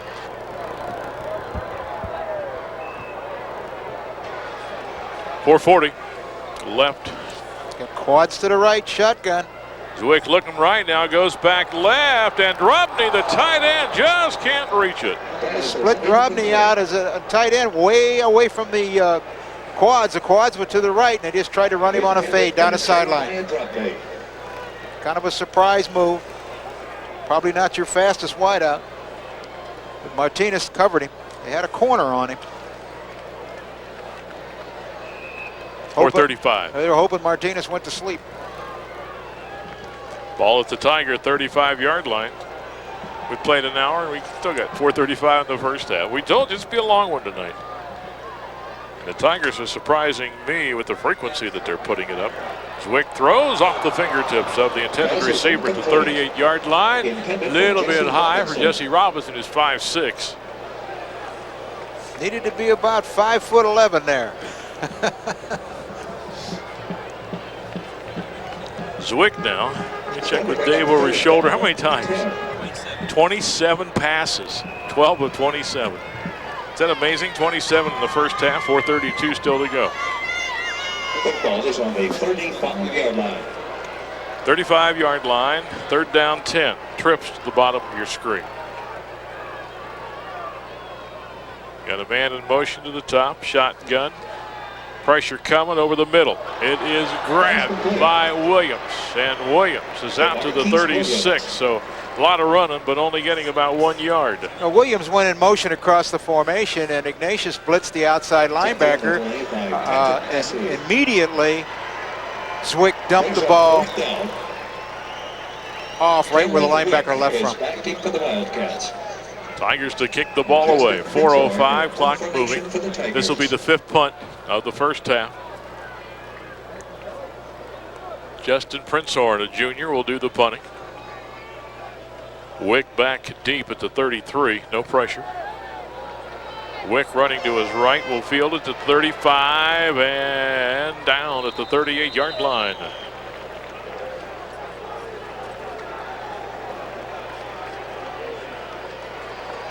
So, St. Ignatius, not bad field position at their 38 as we battle back and forth here. Punts of 29, 27, 35, 38, and 29 for Prinzhorn. I think the 2 punts that time were relatively equal because Massillon put pressure on the punter of Ignatius the last time, and I don't think he kicked it quite as far. I might keep up doing that. 10-7, Wildcats as we near the end of the first half. Vander Oord, the ball carrier, and boy, there's that sophomore, Sean Crable again. 6'6", 213 pounds to put the tackle on Vander Oord. Clock at 3:28 and running. You lost a 2. Just trying to run the tailback. He bounces it outside, and Crable's right there to make the tackle. 2nd down, 12. Slot to the top. Split end to the bottom. 3 down linemen for the Tigers. That's all they're sending. And Pantek looking to throw, Boy, somebody's wide open at the 50-yard line. That is Tom Christie, the tight end. Somebody had to lose their coverage. They were dropping 8, and he's got a first down at the 41. Well, they were in zone coverage. They took the outside 2 receivers to the left and hooked them in and brought the tight end across the field all the way, clear across the football field, about 12 yards deep. And he's wide open. Came open because those other guys went inside with the hook patterns. Big first down play. It's at the Massillon 40 now. First down 10. Tigers again, 3 down linemen. See if they send any more than that. Going to bring the strong safety, but the back picks him up. And he is hit as he throws it, and it is intercepted. Crable hit the quarterback as he went to throw the football. It went up in the air, and it was picked up by Prinzhorn, the linebacker. Prinzhorn. With Crable again, number 2, is the one that pops him. He stepped left to pick up the blitz, and Crable came off free and hit him while he was trying to throw. Prinzhorn picks it off.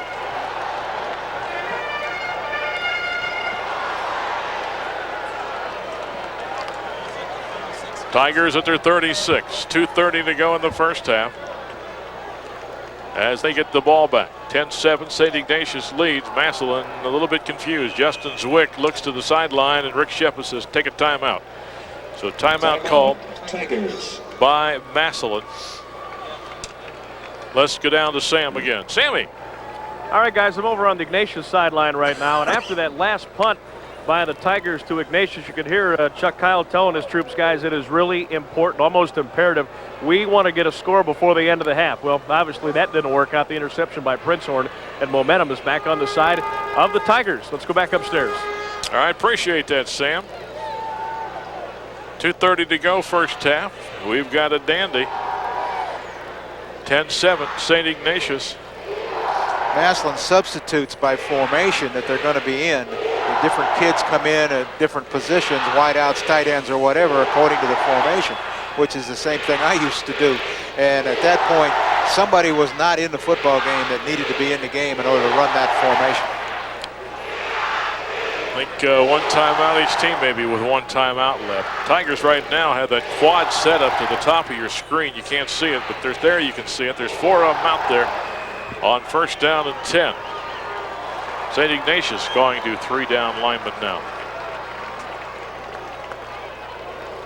ZWICK back. Here comes a blitz by Massey. They throw it down the middle, incomplete. They were trying to get it to Williams.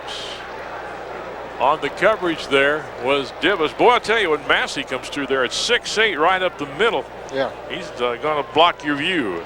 They're running.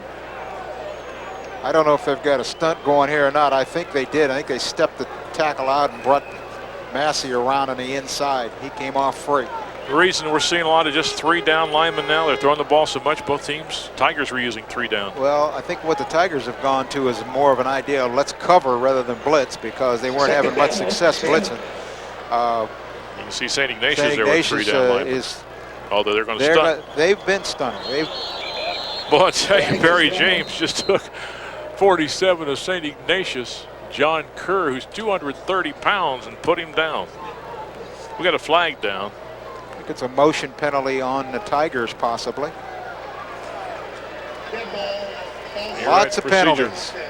Yeah, Dave's got, I think it's 6 on Massillon. 15, 30, 60 yards.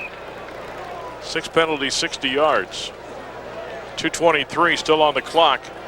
2nd down and 15. Bring in a linebacker. 5, 6 of them coming, throwing it deep sideline. It is cut at the 31-yard line. They caught him in man coverage, and the reception, nice catch by Devin Jordan. They had a blitz on again. They twisted Massey inside the tackle and also brought an inside linebacker. ZWICK converted to the fade on the sideline. Right over his shoulder. Nice catch. Boy, we're getting some passes tonight. Might put that one in the hopper. Some nights, Coach, for Tim Stafford catch the game, we got about 1. Tonight we can have 30. We have 30 of them. They're all great.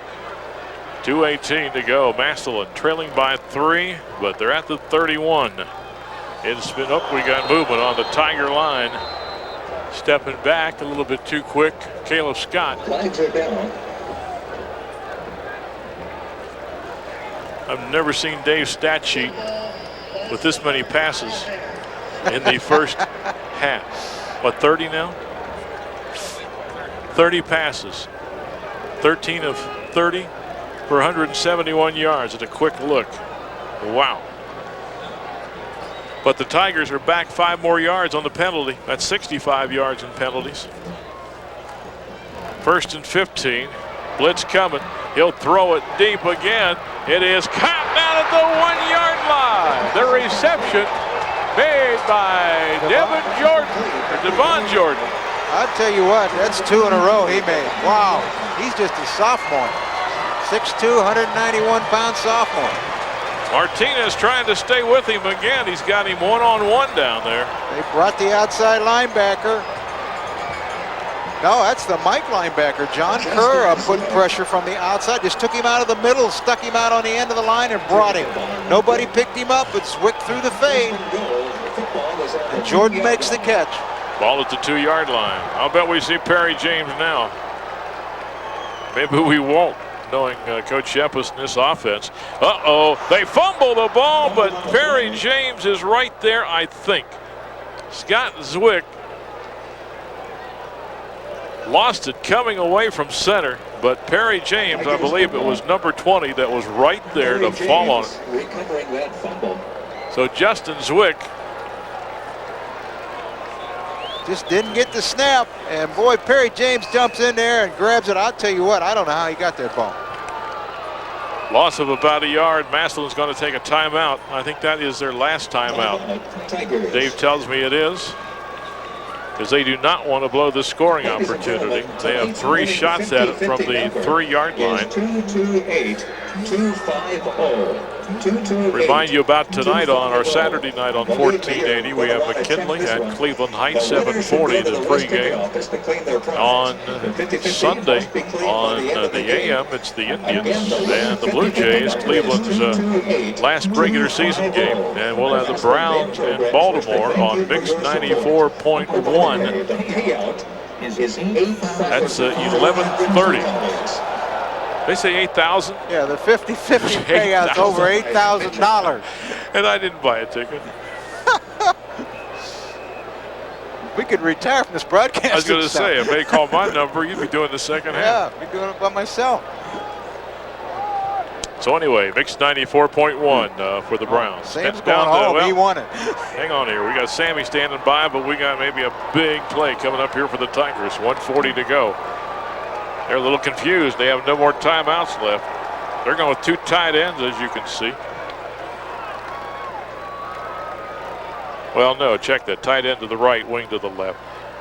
And ZWICK's going to roll right, throw, and it is intercepted, I believe. Yep. What a defensive play by Justin Kazmarczyk.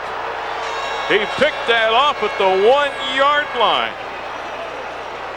I really question running this flood route, 3 receivers into the sideline. They only had a. Boy, I don't know about that one. Wow.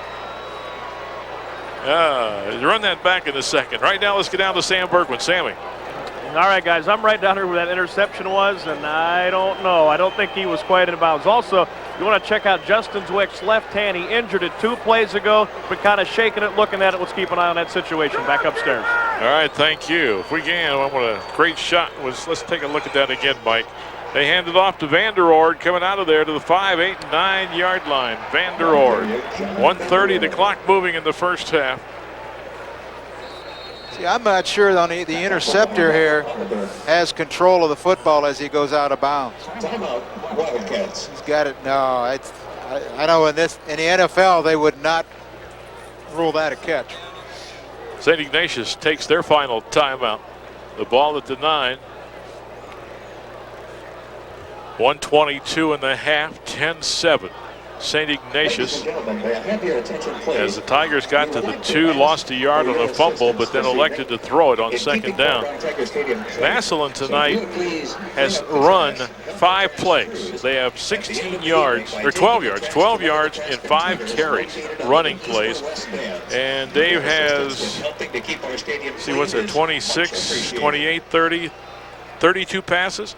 They've thrown 32 passes, hit 15 for 205 yards. And the 1 interception right there, a key one. It's been an entertaining game. You and I talked with other people on the sidelines when we were down doing our pregame, and most people felt that Massillon could play with St. Ignatius. Yes, the feeling was that they may not win, but they felt strongly that they could play with them, and obviously that's the case. Well, that big interception right there has sure not turned this game around, but the Tigers would have gone in if they could have punched it in at halftime on top. Massillon's defense now try to keep him back there. Vanderoord, nice defensive play. That was Tony Graves, another sophomore. Tackled by Tony Graves. 1:10. Neither team can stop the clock. It's going to be 3rd down and what, 12? All Ignatius wants to do here is 2. wedge this thing out and get a first down and have another 3 downs, run the clock out. 3rd down. I'm sure they don't want to have to punt it from their own end zone. And a couple. We're down to 44 seconds. They should be able to run a play and maybe not have to run another one. Pantek, Vanderoord hitting a hole and dropped at the 9-yard line. Appears to be number 40 for the Tigers. That would be Brent Dean, who slammed him in there with his shoulder. Now it is 4th down. They have not spotted the ball. The officials are going to let it run out. Yeah, they don't have to snap it. They don't have to snap it. You saw the replay there. Vanderoord getting back to the line of scrimmage. We're down to 7 seconds. It's going to run out here. And the first half is going to come to an end. And this one's still undecided after 24 minutes of football. It's still very much up in the air. Halftime, Cleveland, St. Ignatius 10, the Massillon Tigers 7. We'll be back with some halftime activities and a short word from Moshe Beckler with Sam Berkman after we take these timeouts.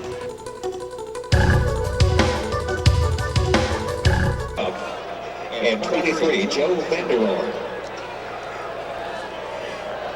That is John Vanderoord. Kicking off for the Tigers, David Abdul. right to left on your TV For screen. the Tigers, number 14, David Abdul. Vander Oord and Kopp back for St. Ignatius. Second half underway. It's going to be Kopp. That one's in the end is zone. in the end zone. Yep, he took the ball back. That broke the plane. So Abdul, who's been a weapon here with the Tigers, makes the Wildcats take over at the 20-yard line. So 32 passes and 15. 17,342. They say 17,342. They got over 17,000, right? I think the most I ever threw a ball in a game was 45 to 50 times. I can remember throwing it 47 one time. I think I might have had a couple games where we went over 50, but I mean, headed for 60 is a lot. I was probably there in the booth going, Glass, run the ball, move the clock. Yeah, exactly. But this is a weapon that the Tigers have. A little swing out pass. Vander Oord out of the backfield, breaks a tackle, got the sideline, and out to the 38-yard line. You knew that play was drawn up at halftime. First thing we're going to throw. They just flared him. They caught the Tigers in a blitz with the linebackers coming inside. Nobody outside. Ball to the 38. Just looking at him all the way. Had to be a pre-called play. Didn't even look anywhere else. Football is on the 38-yard line. We played 15 seconds here in the third quarter. 10-7. Wildcats lead. They're going to swing it out the other way this time. This is caught by Gannon. He's got great speed, and he rambles across the 45 out near the 49. Well, they've actually run a similar play both times. They seem to feel that they can flare their backs, throw the ball outside. These are pre-called plays. This is almost a lateral here. We got the Twins blocking out here.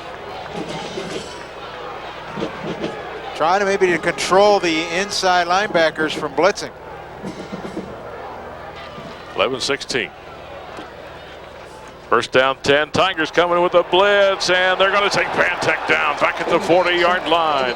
Prince Horn, the linebacker, coming through, number 33. Well, what set that up was they brought Oliver, the strong safety, off the corner and underneath the end, and the linebacker came up inside free because they stepped out to pick up Oliver, and that left Prince Horn come up the middle free. Lost back to the 40-yard line. That's a loss of 10 yards. Second down, 20. Big sack for the Tiger defense. It's their third sack tonight. Second down, 20. 3 sacks, I guess, totaling 18 yards. Slot to the bottom. Pantek swing out Vander Oord. Boy, they're ready for it this time. Prince Horn again, right They there got with out the of their defense. they got out of their 4-4 look. On the tackle. The Tigers did, and got into a 50 look, which left the linebacker scrape off and make the hit on the back out of the backfield. Linebacker moved out a little bit. Tackle came down to the inside. Linebacker scraped off, makes the hit. Let's get down to Sam with the sideline. Sammy. Guys, real quick, I don't know if you saw it or not, but 2 plays ago, Brian Pantek injured his left knee or ankle. He's really been gimping around. We'll keep our eye on him. Let's go back upstairs. Pantek in the shotgun. Third down, about 22. Back pressure. They take him down again. 3-4 Tigers. Got back in their 4-4 look that time and blew both inside linebackers. Tackle went down to the inside. Linebacker scraped off, came right up the middle. Dean was one of them. Yeah, you can see Pantek limping. Oh, Al, you can't see, but Pantek is limping off the field to the far sidelines. If he's on one wheel, that means he's not going to be able to avoid the rush very well. The Tiger defense answering the call. The Looks like they may be coming after it. They are. Driven down to the 30-yard line. Grabbed there by the sophomore Ballard. Reverses field. And does that on his own out to about the 35-yard line.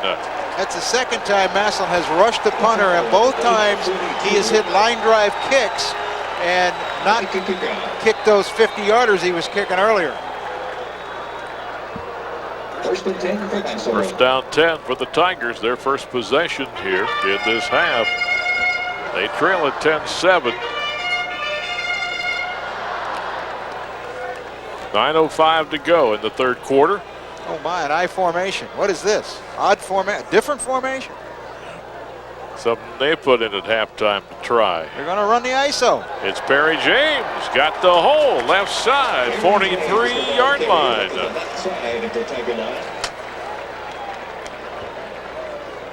Picked up about 9 yards. On the tackle. Now they moved it back to the 43 now.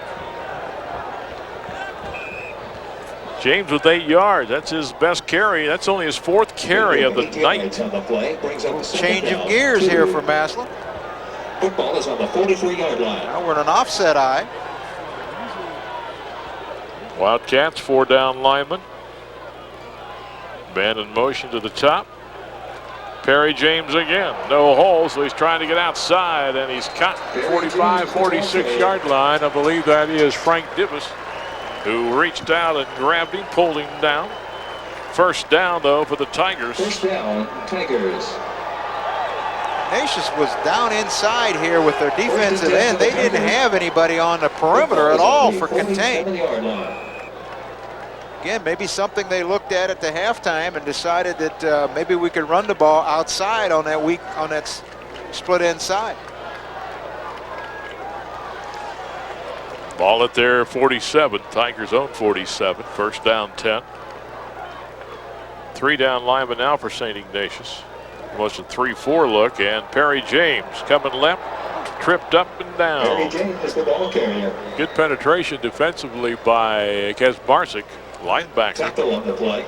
Ran a stretch play. 3 runs in a row. Some kind of record. Well, you know, I didn't ask Coach Shepard about game plan. Maybe game plan, hey, first half this, second half this, depending on what the situation is at halftime. Yeah, maybe they just felt at halftime they need to run the football a little bit. Second down. Bring Ignatius back in and make them play. Second down 8. Ignatius in a straight 4-3 this time. Here comes the linebacker. They pick him up down the left side. It is off the shoulder. Martinez was defending, and they tried to hit Montel Watkins. I think that's a check off at the line. It's automatic fade. They brought the outside linebacker on a blitz. He was coming right up in ZWICK's face. He'll show up in a little bit there. And he just throws the fade down the sideline to try to control that blitz. Be third down now and 8. That's ZWICK's first pass of the second half after throwing 32 in the first half. We're back to quads and shotgun. ZWICK Two-man rush. Two-man rush. Throws it, got a man there, and it is picked all incomplete. I thought he was throwing for the other receiver. Oh, he had the man on the hash wide open. Threw it to the split end instead on the post. I think the idea there was to drive that man on the hash mark straight off and then run a post cut underneath him. They tried to get it to Robinson. But I think that guy on the hash mark should have been the target. They'll come back with that. No, I think he threw it to his target. But I think this 80, that's number 80. Looks to be he should have been down the field farther. Corsale. Well, anyway, a punting situation for Princehorn on the Tigers. 7:08 in the third quarter. Massillon trying to pin him back. St. Ignatius wanting to come out of there. Coming up, Wick made the catch and take it down at the 20-yard line. Well, the Tigers have field position. You need to force a turnover or get a defensive stop. If they can get the ball up over the 50. Got a new quarterback in for St. Ignatius. Nate Zepp, 6'3" junior. Football is on their own 20. Sometimes to Ignatius this doesn't mean much. Their second quarterbacks are better than most people's first. Yeah, but Pantek is an excellent one. They're going to go up. Van Ord fumbled the ball. Dribbled it into the hole.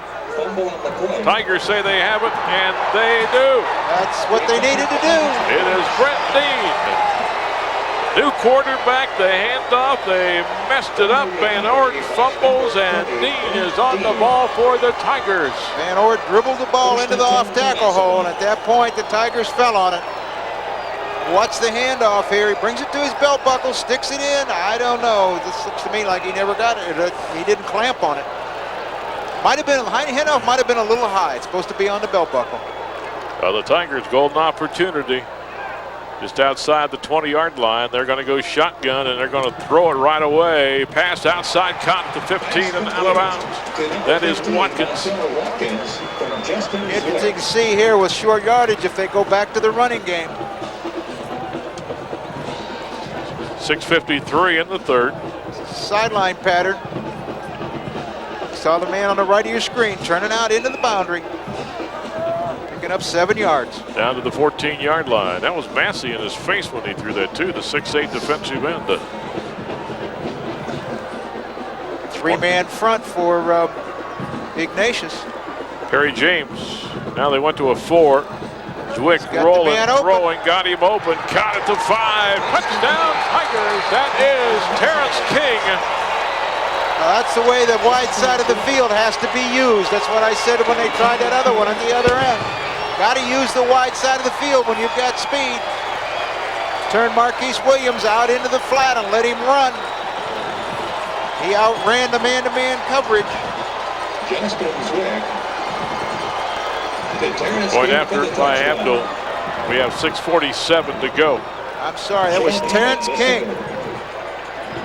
My mistake. Holding Marquise Williams. David Abdul to attempt the point after. Kick is on the way, and it is good. So we have 6:47 in the third. The Massillon Tigers 14, St. Ignatius 10. We're back after this timeout. Well, they're on the downtown Ford scoreboard. Some happy Massillon ladies and fans. The Tigers lead it 14-10. Short drive that time by Massillon, like 21 yards and 2 plays set up by the fumble by the fine running back of the Wildcats, John Vander Ord. He's just a junior. Abdul to kick it off again. Starting this third quarter, he put it in the end zone. This is going to come up a little bit shorter at the 10, 20, and they cover the kick pretty well at the 22. Both these teams have covered kicks tonight very well. 27-yard line. Yes, they have. They've covered their punts. They've covered the kickoffs all very well. A lot of pride in special team play. Nate Zepp stays in at quarterback. Number 4, the junior.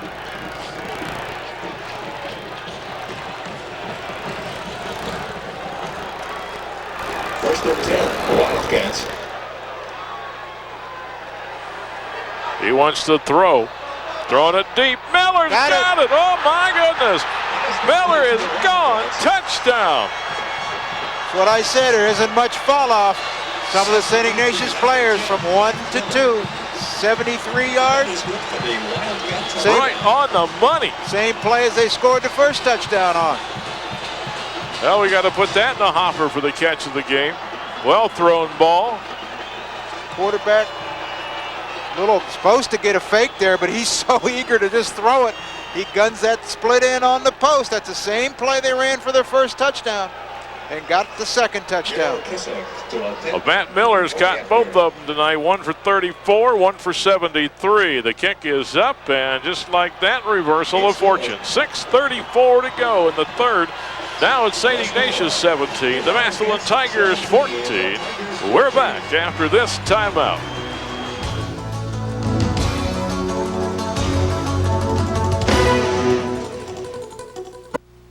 Dr. Laura speaks her mind. I have the answer. Kids shooting kids right in our schools. Hear how one man is out to stop the madness. The guns are symptoms of a greater problem. What are your obligations to your family, yourself? Dr. Laura has news for you. The meaning in your life comes through your obligation to others. And speak out in our online poll. Violence in the media. How do you think it's affecting your kids? Find out next, Dr. Laura. Downtown Ford scoreboard. St. Ignatius by 3. Let's go down to Sam Berkman. Sammy. All right, guys, real quick momentum back on the side of Ignatius, but I think this is the kind of ball game we all thought we'd see. Fireworks, big points, a lot of points. A couple of the Tigers talking to their teammates saying, guys, it's all right, we're going to get some more when we go back out there on offense. Well, the kick taken to the 18-yard line. Robinson, I'm telling you, there's just nowhere to return these kicks by either team tonight.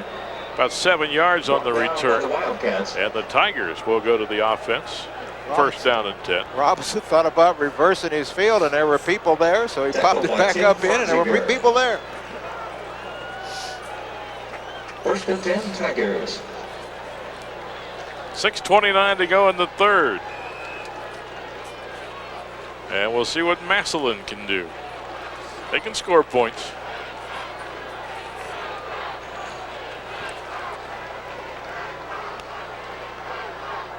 They go to that forefront. Uh-oh, we got a mess up in the backfield. Perry James and his quarterback ran into each other, and James is going to lose back to the 21-yard line.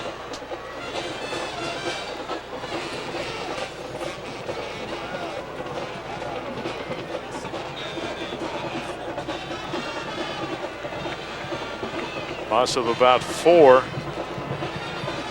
Wasn't ready for the snap. He was trying to run a trap up the pipe. Got the ball before he should have.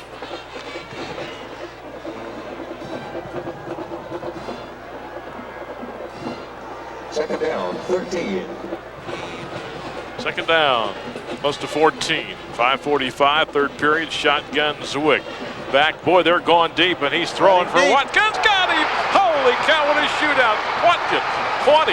Watkins knocked away. The ball is out of bounds. Belongs to the Tigers. Montel Watkins, a senior, and ZWICK puts it on the money. We said pregame, you got two of the premier quarterbacks. Of course, Zepp is taking over for St. Ignatius. They rolled ZWICK to the right, and then they hit Watkins running down the left hash mark, trying to stretch that defense out, and he caught it over his shoulder. Dave's going to need a calculator. Ball's at the 10-yard line. Ball gets knocked away. Good effort by number 45 there to knock that ball loose, Chris Connell. Check on the yardage in a minute. That's like 11 first downs throwing for Massillon. ZWICK under center. Back, looking, pressure, throwing. It is caught. Rodney, the tight end, at the back of the end zone, and the Massillon Tigers have come right back to take the lead back. Pass complete to number 84, Jeremiah Rodney. From quarterback Justin ZWICK. Rolls to his left, looking for Drobny, or I don't know exactly who he's looking for, but following backwards, he's got enough on the ball to hit Drobny from the right end spot, working along the back line of the end zone. ZWICK, probably his third option. Such a strong arm, sometimes looks like he's thrown off the wrong foot and everything else. Well, kick is up and good. The purists all say he can't throw off the back foot and all those kind of things. I know I did as a coach and blah, blah, blah, but Dan Marino and John Elway and all those guys threw off their back foot and everything else because they had such strong arms.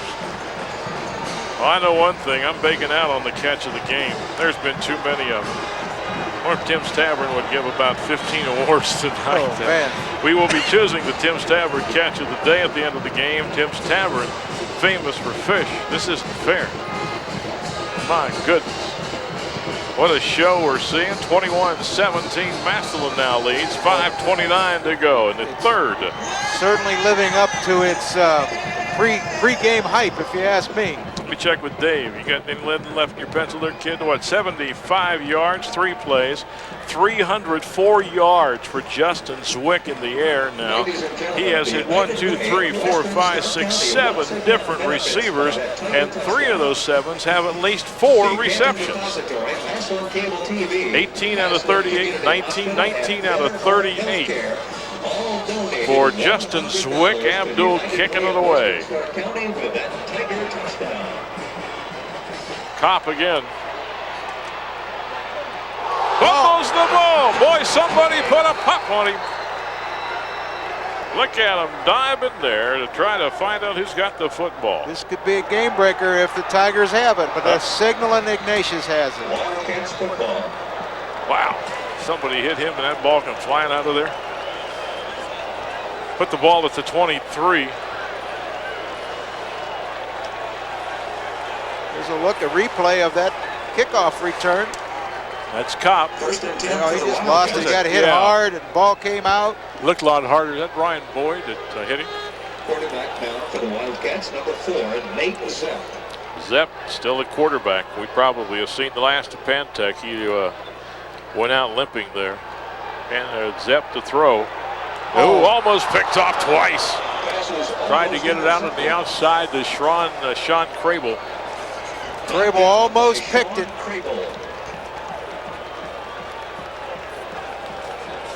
He's throwing into double coverage here. 5 minutes, 18 seconds remaining in the third quarter. Second down. Here's Zepp back to throw, and Crable takes off for the flat in coverage. Instead of rushing this time, tries to one-hand it. Second down 10, 5:18 still to play in the third. Give to the tailback, Vanderord, 30, 35, 40, cuts it back, 44-yard line. Excellent run.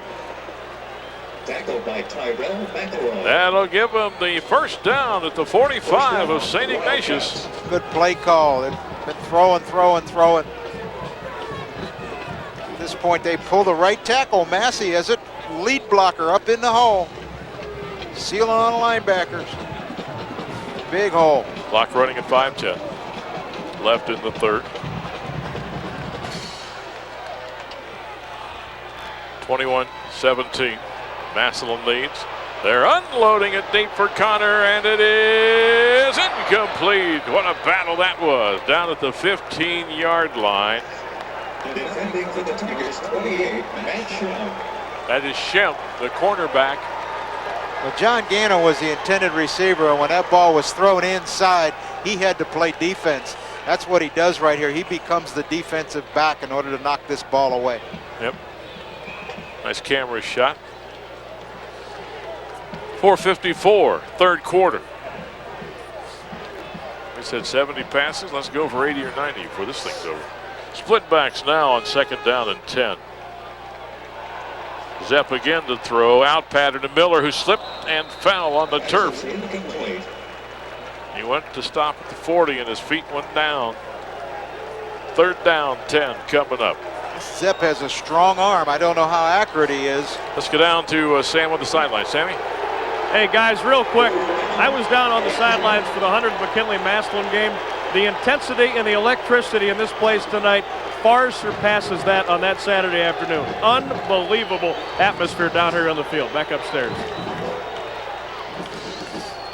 Under center, Zepp looking. Trying to run that post cut again, and he has to keep it. They get too much pressure on him. Scrambles to the 49. They'll have to kick it on fourth down and about 6. Of course, in that 100th game, I was here, and that was an outstanding game. You had intensity for both sides. And tonight, these Massillon fans, of course, the majority, probably 13 of the 17,000 for Massillon. This is the type of game that they wanted, the type of opponent to establish. The fact that the Tigers are going to be one of the premier teams in the state. High kick, not very deep. Massillon better turn around and look. Got a St. Ignatius roll. And the Tigers now, Justin ZWICK clapping as he heads back out on the field. Rick Shepp was talking with him on the sidelines. Now what the Tigers don't want to do is throw a pick here, throw an interception, and turn the tables in favor of Ignatius. Coach Shepis has let his junior head for the huddle. We got 4:06 still to go in the third. Massillon 21, St. Ignatius 17. Still anybody's ball game. One thing at halftime, St. Ignatius came down here knowing that they would probably play a pretty good ball game, play with Massillon. If the Tigers had any doubts, it was gone at halftime that they could play with the Wildcats. They have done so. Out pattern by ZWICK, not that well thrown on that one. For Williams, incomplete.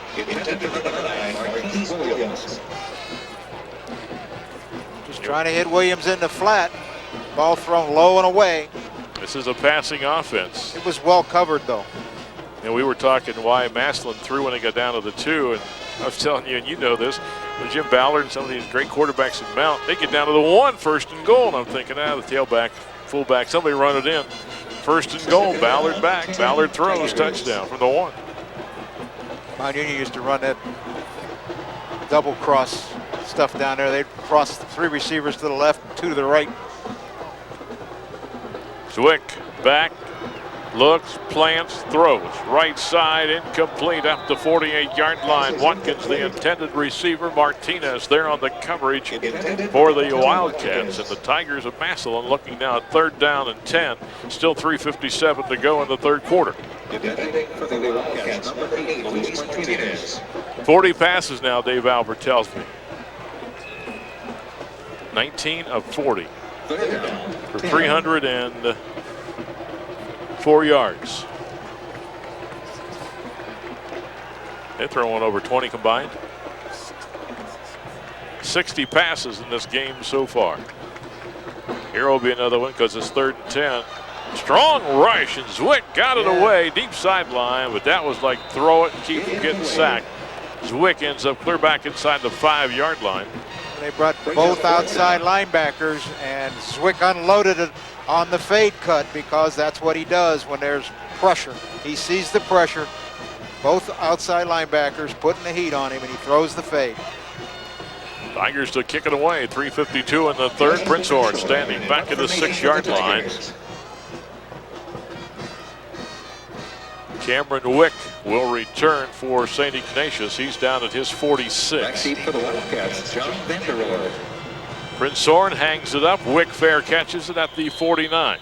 So St. Ignatius now battling back, getting good field position, trailing by 4, 21-17, with 3:45 left to go in this 3rd quarter. What a gorgeous night as we're up on the roof here at the Tiger Stadium. Great view. Yep. Cars, buses, and people. Everywhere.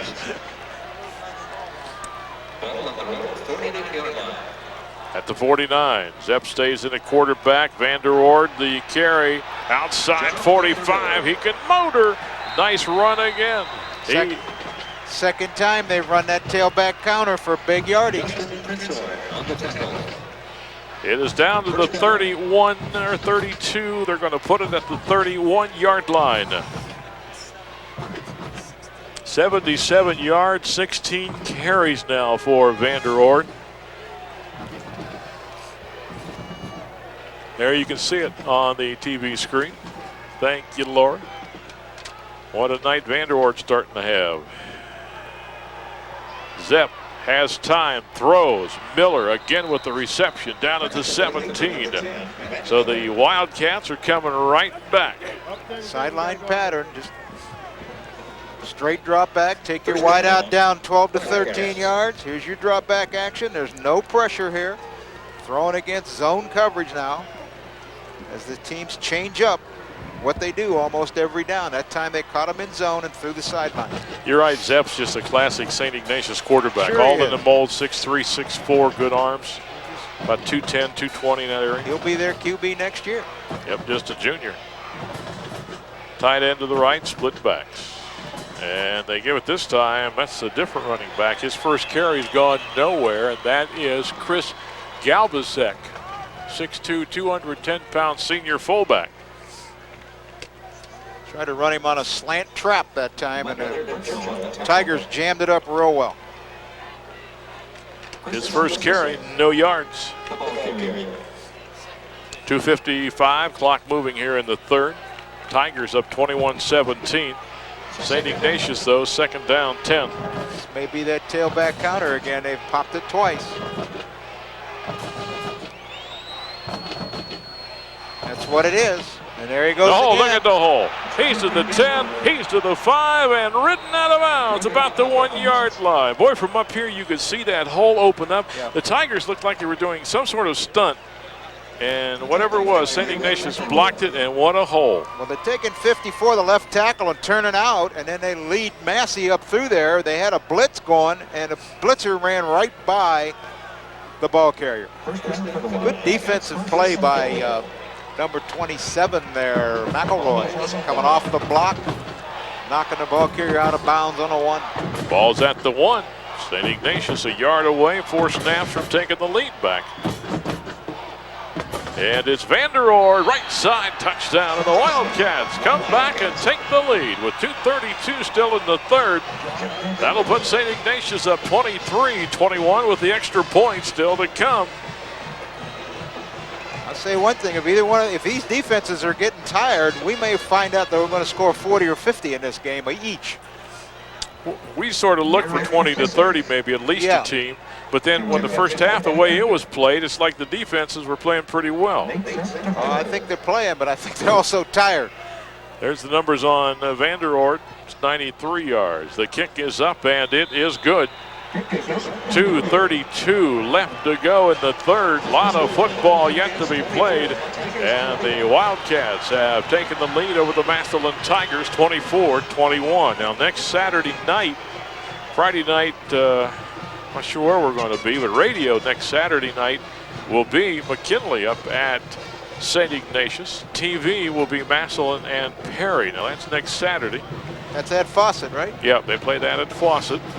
Friday night we'll be likely doing a Federal League game on TV, as that's always, well, that'll be week 7 and things start to tighten up and get interesting. You know, I was talking about the defense is getting tired, and one of the things you have to realize is that the hardest thing for defenders to do is pass rush. They're always, and play pass defense, because they're running all the time. It's very much more difficult to pass rush than it is to play against the run. There's the boot at the 5. Robinson outside. Look at the play on the kick coverages by both these teams. That was Tim Klug. He just went flying down there. Senior in there on the kickoff team. What's this? This is a classic kamikaze right there. That's what he does on that football team. Well, Massillon backed up at the 12. Now, at the start of the game, if you were with us, you'd know. If you weren't, Tigers had lousy field position about their first 3 series. Well, they got a lousy field position again on the 12. 2:28 in the third. St. Ignatius now trying to get the momentum back. ZWICK, a delay, Perry James, and he didn't get back to the line of scrimmage. He lost about a yard. Let's go down to Sam Berkwin on the sidelines. Hello, Sammy. Hi, JJ. Hey, I'm down here talking to the Ignatius trainers. A Pantac on that sack that he had a couple series ago. It's a high ankle sprain. They're taping it right now. They're going to see if he can walk up and down the sidelines. If he's able to put some pressure on it, he's going to go back in. If not, he will stay on the sidelines, back upstairs. All right, excellent. Thanks, Sam. Second down. Tigers deep in a hole here. ZWICK, pressure coming from the outside. Throws. It is Cotton Watkins. 15. They're going to say his knee touchdown. He reached that arm down, trying to keep the knee off the ground. This is where watching football and trying to guess what's going on is sort of fun. What the defensive coaches are going to do. Are they going to send 3? They're going to send 4? They're going to send 5, 6? That time they brought the outside linebacker on a blitz, Kazmarczyk. We've got a timeout being called by the Massillon Tigers. 1:28 left to go in the third. It gives us time to tell you to stop by your local Shell outlet to find out how you can win an 8-day vacation in Hawaii and go to the Pro Bowl 2001. 2 lucky winners will receive round-trip airfare to Honolulu, a 7-night stay at the Sheraton Princess Hotel, the chance to meet the Hall of Fame enshrinee class of 2001, and you get 2 tickets to the Pro Bowl. This exciting adventure brought to you by the Pro Football Hall of Fame, Campbell Oil, and your local Shell outlets. You can take that program to Grinders Restaurant. Getting a little nippy up here on top, but still a great night. Just a tad. Remind you on 1480 WHBC to catch Fred and Pam each weekday morning. And over on the FM 94.1, you can catch Amanda and Terry. Aren't you on that Fred and Pam show too? Yeah, but I'm not the star. Let's do some sports. Quads to the top. I listen to that and you talk and talk. You're trying to tell me to shut up. I understand. Okay. ZWICK, high snap, got it, throws it, out pattern, and he is belted. That is Williams. And right there making a nice defensive play is Kessick. Came from inside and man-to-man coverage. He took time to turn and catch the football, and Kessick leveled him. I would guess I was thinking they might do that little swing out to King out the backfield again there. Well, Massillon now seeing the momentum go a bit to St. Ignatius. Prinzhorn will kick it away with 59 seconds, clock running in the third.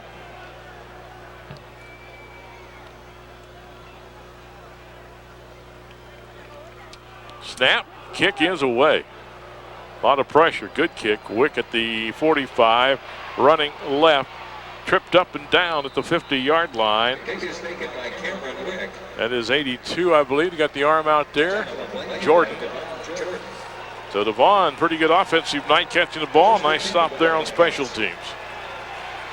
There's Justin Zwick's numbers, 20 out of 42 for 308. Wasn't sure where the ball was. They were trying to... They ran a post cut and then ran a flatten up in underneath it, and that Vandervoort left linebacker covering a wideout. Prinzhorn had to cover the receiver down the sideline, man-to-man. Tough coverage. Now, Dave just pointed out all the penalties they had in the first half, especially Massillon. No penalties in the third quarter. 35 seconds to go in the third. 24-21, St. Ignatius. There's that counter again. Vandervoort, and again he breaks it. 40, 35, 30, got the speed. Crable catches him down at the 18-yard line. All of a sudden, it's not the pass that's hurting the Tigers. Well, it's that one running play. That tailback counter is just killing them. That's 3 straight times he's busted it for big yardage. 54 at the top of your screen, sets for pass, which draws the pass rusher up front. Massey from the right tackle spot pulls up through the hole, and the tailback steps right and then comes back left and finds a great big hole. He's done it 4 different times. He's got 93 yards this half. Most of it on that, I think all of it on that play, or almost all of it. 127 yards, 19 carries. 2, 3, 4. Last 4 carries, he's got about 70 yards. 11 seconds. Handoff. Vandervoort, this time Crable will not let him get outside. Well, they just did the opposite thing. Rather than run the counter, they ran him straight up off tackle. Massillon defended that very well. That's going to bring an end to the third quarter. After 3 here at a sold-out Paul Brown Tiger Stadium. The Wildcats 24, the Tigers 21. We're back with the final 12 minutes after we take this timeout.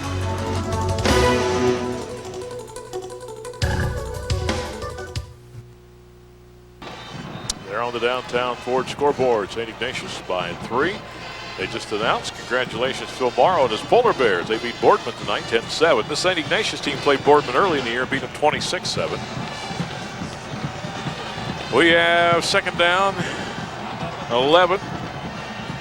St. Ignatius at the 18-yard line. They lead at 24-21. They're in a split back set, and they've thrown it out of this with a straight drop back action every time.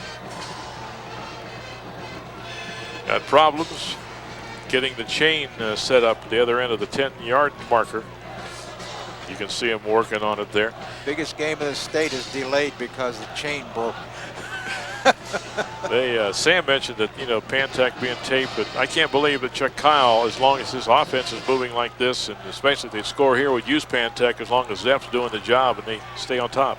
Yes, and I mean, as long as he's going to stay out there and do a decent job, I can't see them putting him back in and jeopardizing the rest of his season properly, possibly. Both these teams, you would believe, are playoff bound. Massillon number 1 in their region. I don't think computer-wise it means much of anything. It's just bragging rights for either team. Woodback, second and 11. Looking to throw. And overthrows his receiver. Gannon. Yep, he's their leading receiver. Again, out of split backs, they drop straight back. This time they tried to throw the fade to the flanker. Gannon's only caught 1 tonight for 11 yards. They've held him pretty much in check. Zepp's 2 out of 7, Dave tells me, but the one was that 73-yard bomb, and boy, that was a one of beauty. Well, he obviously has a strong arm. I don't know how good he is at reading defenses or accuracy-wise. Haven't seen enough of him to understand yet how good he is one way or another, but he does have a strong arm. A big play here for the Tiger defense. Third down, about 11. Tailback counter the other way. That's Vandervoort, and outside, there he goes again. They don't have an answer for it. He is in for the touchdown. They don't have an answer for the play. What is making it so effectively? I mean, no one's even getting an arm on him at the line of scrimmage. Obviously, they're overshifting the defense in some fashion. This is a very similar play. Not exactly the same play, but very similar to what Massillon Perry beat North Canton Hoover on that Heinzer popped out for 2 long runs. Same idea, where the tackle sets for pass and they run the play inside of that tackle. They draw that defensive end up the field and they run it underneath him. Now a 30-21 ball game, St. Ignatius, and Botched. Yep, it's botched. They're looking to throw it. Zepp just throws it into the end zone. It is picked off. So 11:50 to play. 30 now for St. Ignatius, 21 for the Massillon Tigers, and we'll be back after this timeout.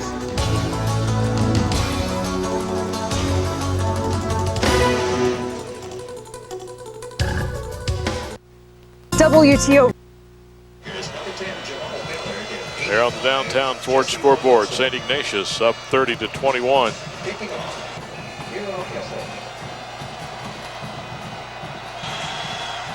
So the Tigers now have to get their offense in gear, and this one's going into the end zone.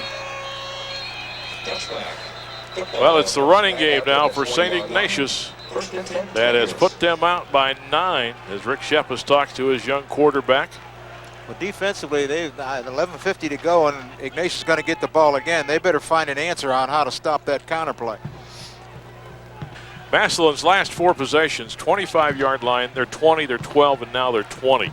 Their field position has not been very good, and they have lost a 21-17 lead. Now they trail 30-21. And Justin ZWICK will try to go back to work. It's been the Massillon air attack against what now is turning into the St. Ignatius ground attack, although the Wildcats a lot more balance. Here comes pressure outside. ZWICK throws and got his man up at the 27-yard line. Hit Montel Watkins. And I found it interesting what Chuck Kyle told me this week. I said, how good is this team be? He said, you know, we could be good, one of our better ones, because I got a passing attack this year. And he says, in years past, I've always had a running attack. As you look at the completion here, I've had defense, I've had kicking game, but he said, not every year I've had a great passing game. He said he felt this year he did. He would see how it developed. He's mixed the run and the pass well.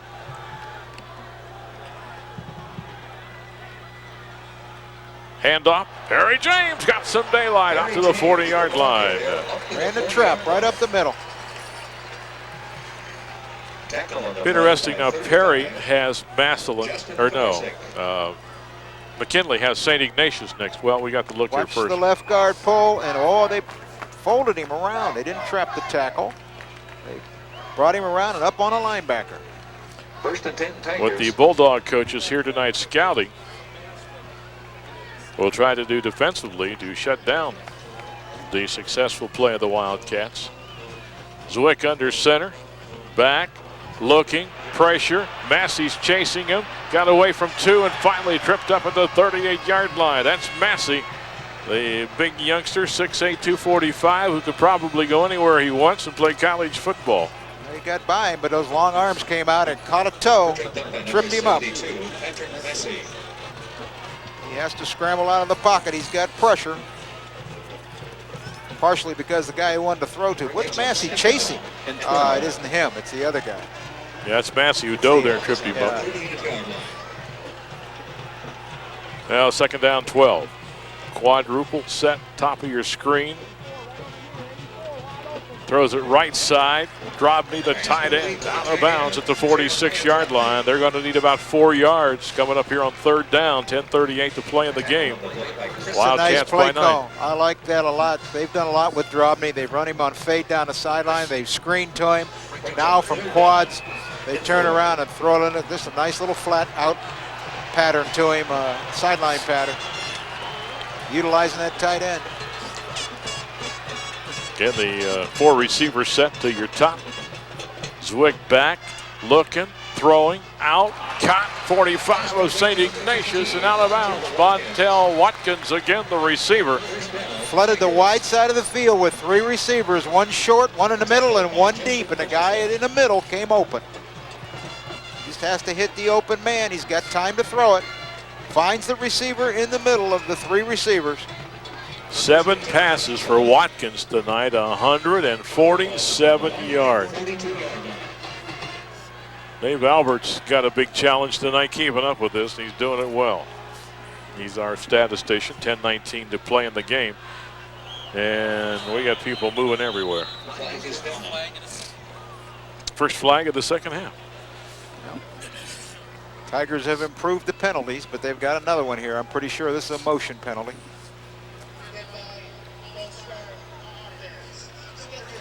Cost him 5. Coach Shepis sending a play in with Marquise Williams. They had 2 flankers and a tight end to the right side that time. Split in left. Be interesting to see if they come back with the same formation. 10 minutes, 9 seconds left. First down, 15 for the Tigers. Same formation, 2 flankers right. Perry James, and nowhere to go. Maybe a yard.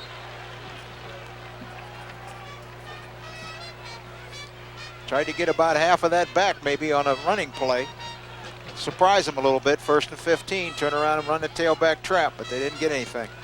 Tigers with their starters in there. Their 2 guards are 240. Their 2 tackles are 250 and 290, and their center's about 280. They've got nice size on the offensive line. They're not exactly small, are they? 4 receivers to the right. Throws, Drobny, tight end. Slipped and went down about the 40. That was second down. Now they're looking at third. They're going to need about 8 or so. Not much coverage on Drobny. Time to the tight end side. Defensive back was at least 12 yards off of him. Just turned out into the flat. Ball a little bit underthrown.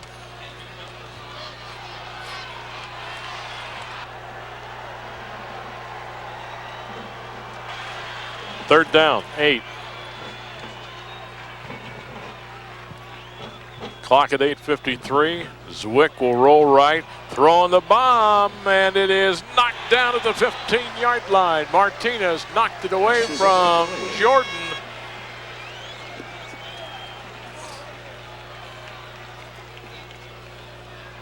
They threw the ball to the right here, but if they look on the back side of this, they had the split end running a curl pattern, a hook pattern, and the man in motion running down the sideline who had a linebacker covering him on the go pattern on the flatten up. It's 4th down. The ball's at the St. Ignatius 40-yard line. ZWICK has put the ball up how many times? 48 times. There he is right there. Yep, thank you. 25 of 48, 344 yards. This is 4th down. ZWICK unloading it deep again. Left sideline, knocked down at the 3-yard line. They were trying to hit Watkins and knocking it down, Frank Divis. Drobny, the tight end, was running wide open down the middle of the football field, and nobody ever saw him. Nobody covered him. There was a mix-up in St. Ignatius's coverage, and Drobny was running wide open down the middle. Late, the back comes over and covers him, but they could have hit him for the first.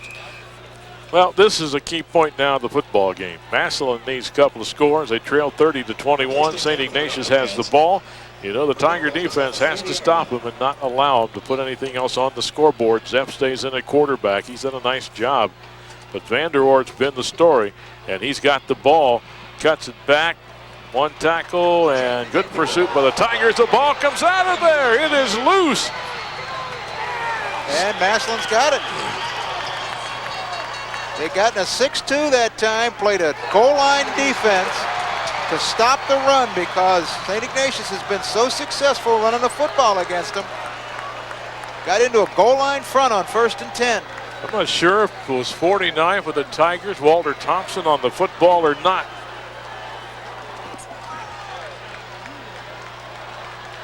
There's the toss sweep coming this way. A lot of defenders, they crable to him, and right here he's struggling, and the ball flies out right before he hits the ground. The Tigers got a break. Let's see if they can capitalize. They're at the St. Ignatius 37, 8:29 to play. ZWICK under center now. And we got flags. He came away, dropped it, looked like for a second. That's about the 3rd time we've had a botched center quarterback exchange of some kind. And I don't know if it's because somebody moved and the center snapped the ball or what's going on. blocking the main gate on the east side. That's the visitor side. License Now, number A2A. I was thinking his own radio is going to say, been here before, like, if you got somebody here, don't look for him for a while. But this doesn't even start till 11:30. We said to be playing close to 11. By the time you get out of here, it'll be midnight with this traffic. First down. Here comes St. Ignatius, and ZWICK's got to get rid of it, and he does. He just throws it away, and ZWICK is nailed back at the 42. May be injured. Having trouble getting off the turf.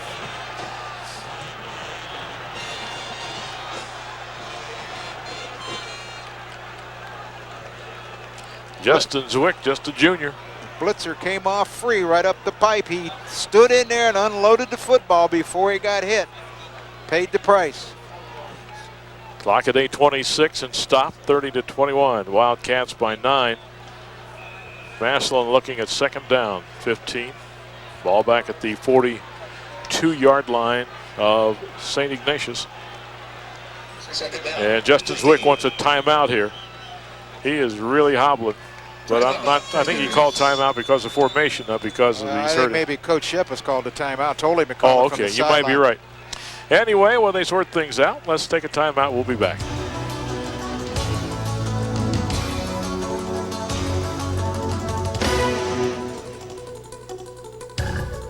Well, there on the downtown Ford scoreboard, you see the story. St. Ignatius by 9. Justin ZWICK came over after the timeout. They put a Band-Aid on the back of his hand wrist area and then wrapped it.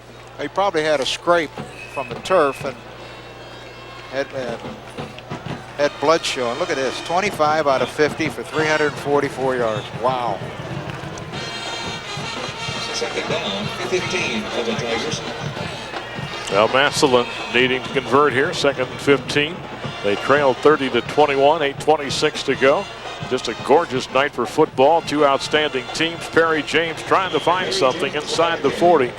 39, maybe to 38. It's going to be third down. And they're looking at 11 or 12, depending on the spot. Spots at the 39. Third down and 12. Perry James now 20-11. 11 carries, 37 yards.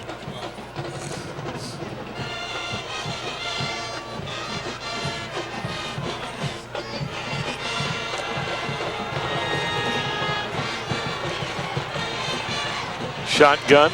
St. Ignatius 3 down lineman. Let's see if they send somebody. Yep, they are, a couple of them. ZWICK throwing it, unloading it. Flag is down, incomplete. Watkins at the 10-yard line, the intended receiver. But a flag is down. Martinez was on the coverage.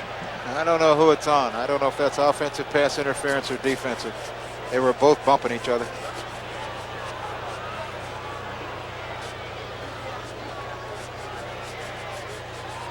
Defensive pass interference. That'll be an automatic first down. Yep.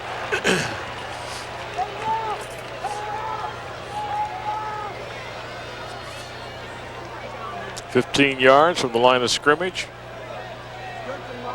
Ball goes down to the 24, first down. That's about the first big one on St. Ignatius, is it? Yes.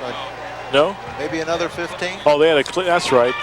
Yeah. So they've had 3, and they've all been 15-yarders then for 45 yards. Well, the Tigers at the Wildcat 24, trailing 30-21.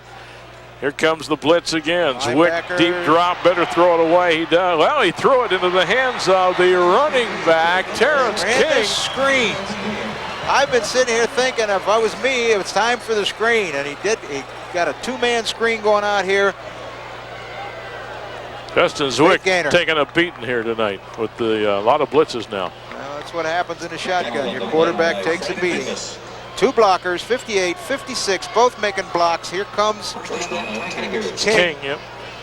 On the screenplay. Well, it's down to the 12 of St. Ignatius. First down 10 for the Tigers. 7:25 to play in the ball game.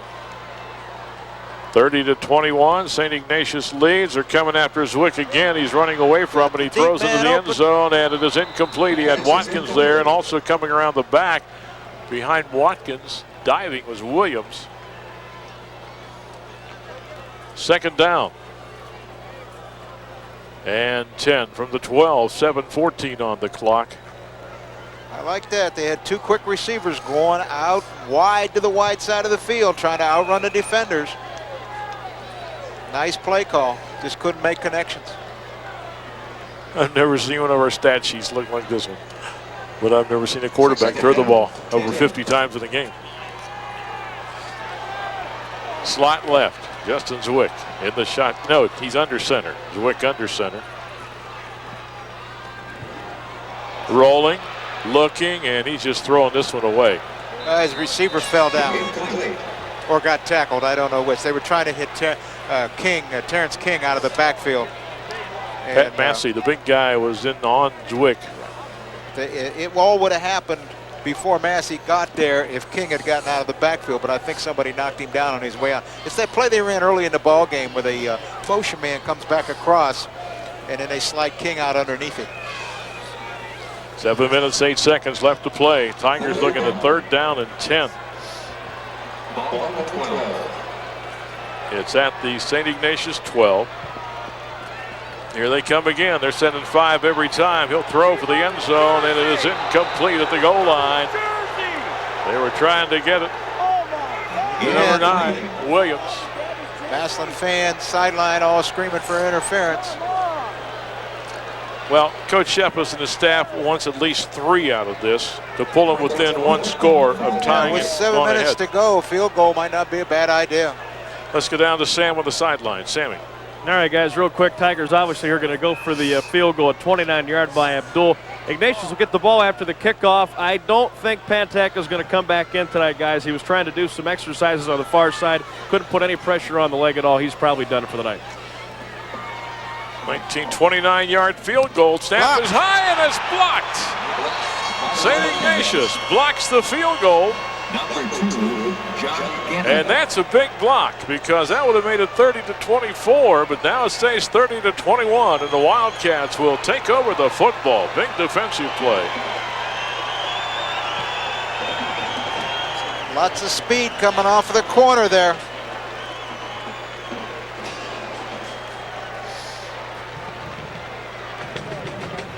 Saw the end of that, but we couldn't quite tell what was happening. Who got there? Snap was a little bit high, getting it down. Here we go. Here's the kick. Number 2 blocked it. Gannon. 1st and 10. Well, went out of bounds at the 3. Football is on the 3. So St. Ignatius got some work to do. Van der Oord will come over the right side of the 5. John Van der Oord. 3 timeouts for St. Ignatius. Massillon just 1 timeout left. And this is 6:45 and moving here in the 4th.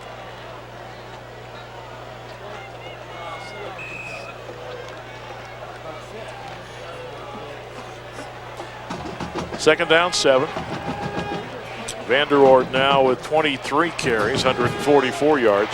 He's been the big gun for St. Ignatius in this second half.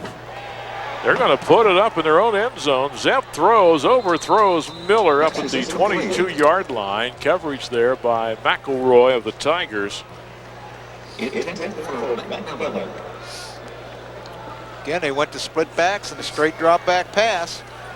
Try to hit a sideline pattern. 3rd down, 7 coming up. Clock stops, 6:17. 3rd down, 7. Now, will they throw it? Will they run it, kick it? See if they run. They're running that tailback counter again. Van der Oord tripped up that time. First time they've stopped it. Tripped up at the 7.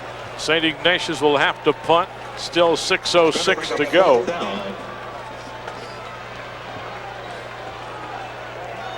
Massillon's put a guy at that backside gap, and it puts an extra guy at the point of attack on this play. You can see the extra people there. 6th punt coming up back for the Tigers. For the Wildcats. Got it out of there. Turn it over wickedly. Ballard caught it, picked it up off the turf, 50, down to the 41. So the Tigers with very good field position, and they trail by 2 scores, 9 points, 5:35 remaining to be played. Have you found it interesting that, you know, we saw 4 front, 3 front, but about every snap the last series or two, St. Ignatius is coming with 5 every snap. They're trying to put some heat on that quarterback and not give him time to throw. And so far this quarter, they've been very successful doing that. Trips to the top. Yep. Here they come with 5 again. And ZWICK is going to get hit and hit hard back at the 45-yard line. Number 70, I believe, is the one that got him. Cochran was in there. Massey was in there. Well, that's almost a 15-yard loss, 14. Now they're going to spot it at the 46.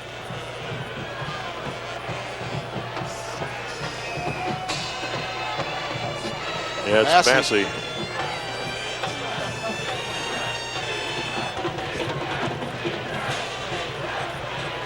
Not only are the Wildcats sort of big up front, they got some quickness coming off that 3-point stance. ZWICK rolling. They need a big play, and he's unloading it down the middle and overthrows his receiver. Looked like he slowed down just a bit. Williams looking back. And again, ZWICK's picking himself up off the turf at the other end. 3rd down now at about 25 for Massillon. 4:44 to go in the ball game. 30-21, St. Ignatius.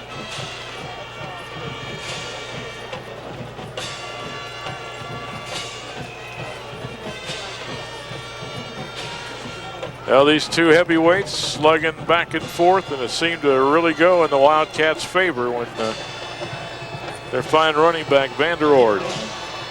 Yeah, they started popping that tailback counter, and they didn't have any answers for it for quite a while. Coming again, Massey, strong from the outside, is thrown deep, and it is incomplete down at the 23-yard line, and Mr. Massey meets Mr. ZWICK again.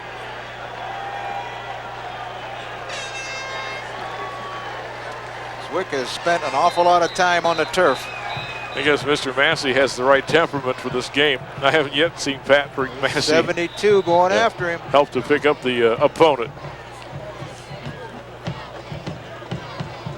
Underthrow almost works. Mr. Massey there, 72, highly recruited.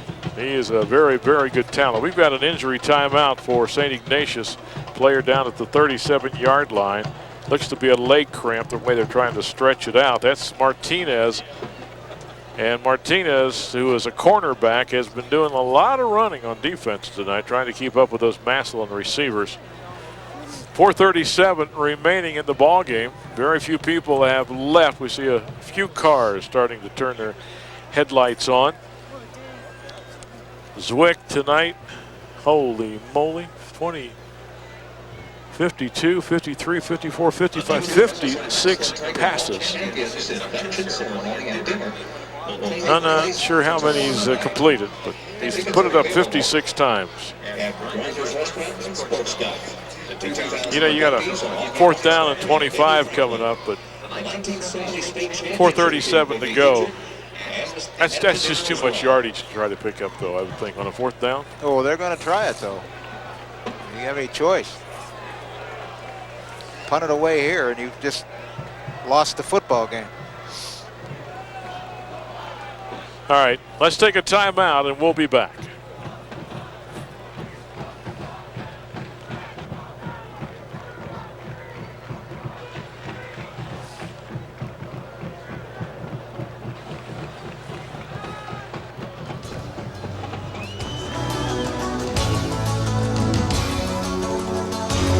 Whoop, this timeout.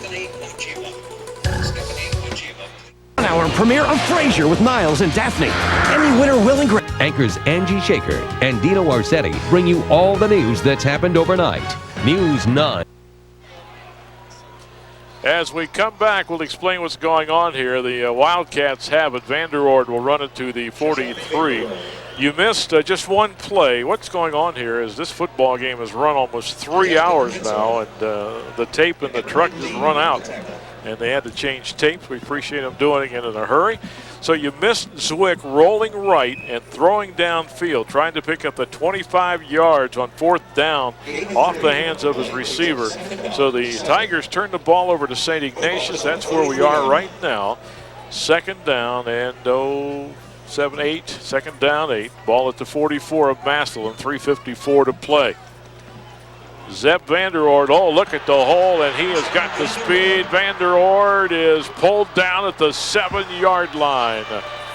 Well, they've stopped that play all night, and right there, defense a little tired. A little bit of reaching rather than closing the hole, and he found the crease, went off tackle all the way to the 6.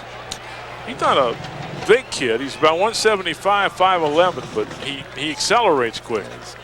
Pretty strong runner. Obviously doesn't have great speed, but enough to get himself down the field. 185 yards for Vanderoord tonight. It's at the 6, 1st down and goal. Handoff, Vanderoord to the 4, maybe the 3. Dean on the stop, clock at 3:19 and moving. Well, we knew we'd see some offense, and we've seen it really in the air from the Tigers, not much on the ground.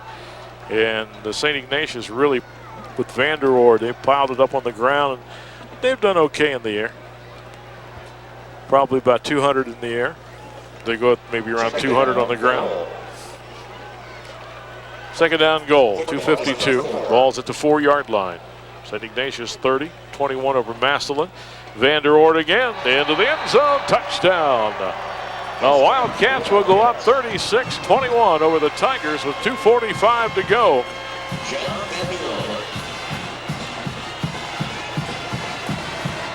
Same play broke a little bit ago. 3 touchdowns by Vanderoord here. Blocked everybody down to the inside. All the linemen blocked out. Well, no, they reached here. I'm sorry. They get a double team in the off tackle hole. Kicked out. Ketzik to try the point after. Vanderoord has scored 3 straight times here. Kick is no good. Vanderoord scored his first one, Coach, with 2:32 to go in the 3rd. That put him up, and then he scored with 11:50 in the 4th, and now with 2:45 in the 4th. They just haven't had an answer for some of the things they're doing with him, and at that point, they've pretty much lost the football game because the tailback found some things for the tailback to do. 2:45 to go, and St. Ignatius will roll to 6-0. The Massillon Tigers 5-1. And they've got another big one coming up next Saturday night at Fawcett against the Perry Panthers. That'll be 2 opposites. Yeah. One team doesn't want to throw it all, and the other one doesn't want to run it all. What you got? 70. Oh, you're just looking at me. 73 snaps for Massillon in the game and 60 for St. Ignatius. That's 133 snaps of the football. That's why we've been playing about 3 hours. But every time you throw it, it's incomplete. The clock stops. Coach Sheff has said it's going to be a long game. Ball at the 10. Here comes the return. Jesse Robinson. He has been scrambling all night to find an alley, and there's just nothing there. Nothing there. And Justin ZWICK will go back out and lead his team with 2:40 to go. Joe Cobb on the tackle. See if the Wildcats play more read defense and don't go after ZWICK as hard. With 2:40 to go and leading now 36-21. What's worked for them is they've been bringing 2 linebackers from somewhere, different spots every time. The whole latter half the 3rd quarter and all the 4th. See, Massey's not even a down position now. He's been doing this. Here they come again, yeah. He's been standing up as a linebacker. Well, ZWICK, nice throw. Watkins had it, or checked it. That's 85. Robinson had it for a second and then got popped by Gannon. Yeah, they've been having Massey stand up as a linebacker, and then he rushes from someplace, either inside of the defensive tackle or outside, or he goes into coverage. ZWICK has been incomplete the last 7 throws, Dave tells me. 26 of 58 for. It's going to reach that magic 60 number. 356 yards for ZWICK tonight. Pressure again, this time a little dump off pass. That is Perry James out to the 21-yard line. Hit and taken down by Kaczmarzyk, the linebacker. 2:22, clock moving here. And we see some taillights starting to form as traffic lines up to leave. 17,000 tonight. ZWICK back, looking, throwing, and unloading that one. That was third down. That's fourth down now for Massillon.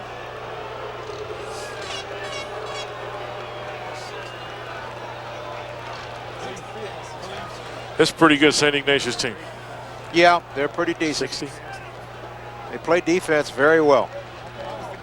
60 passes for ZWICK. They're going to kick it away, Princehorn. Pantek threw it 16 times and hit about 9, I think Dave has down there. So they've got their passing attack to go. Whoa, a high snap. Princehorn went back. It's a fake. Princehorn's going to try to run it. Now he's throwing it. Got all these people downfield. Yeah, they got linemen all over the place. Yeah, it can't be. They all released. So Princehorn threw it. Got to be a flag for illegal receivers downfield. Clock stops, 2:01 to go. He had 9 receivers downfield. Yeah, that was not a planned thing at all. Ball was high. He could have kicked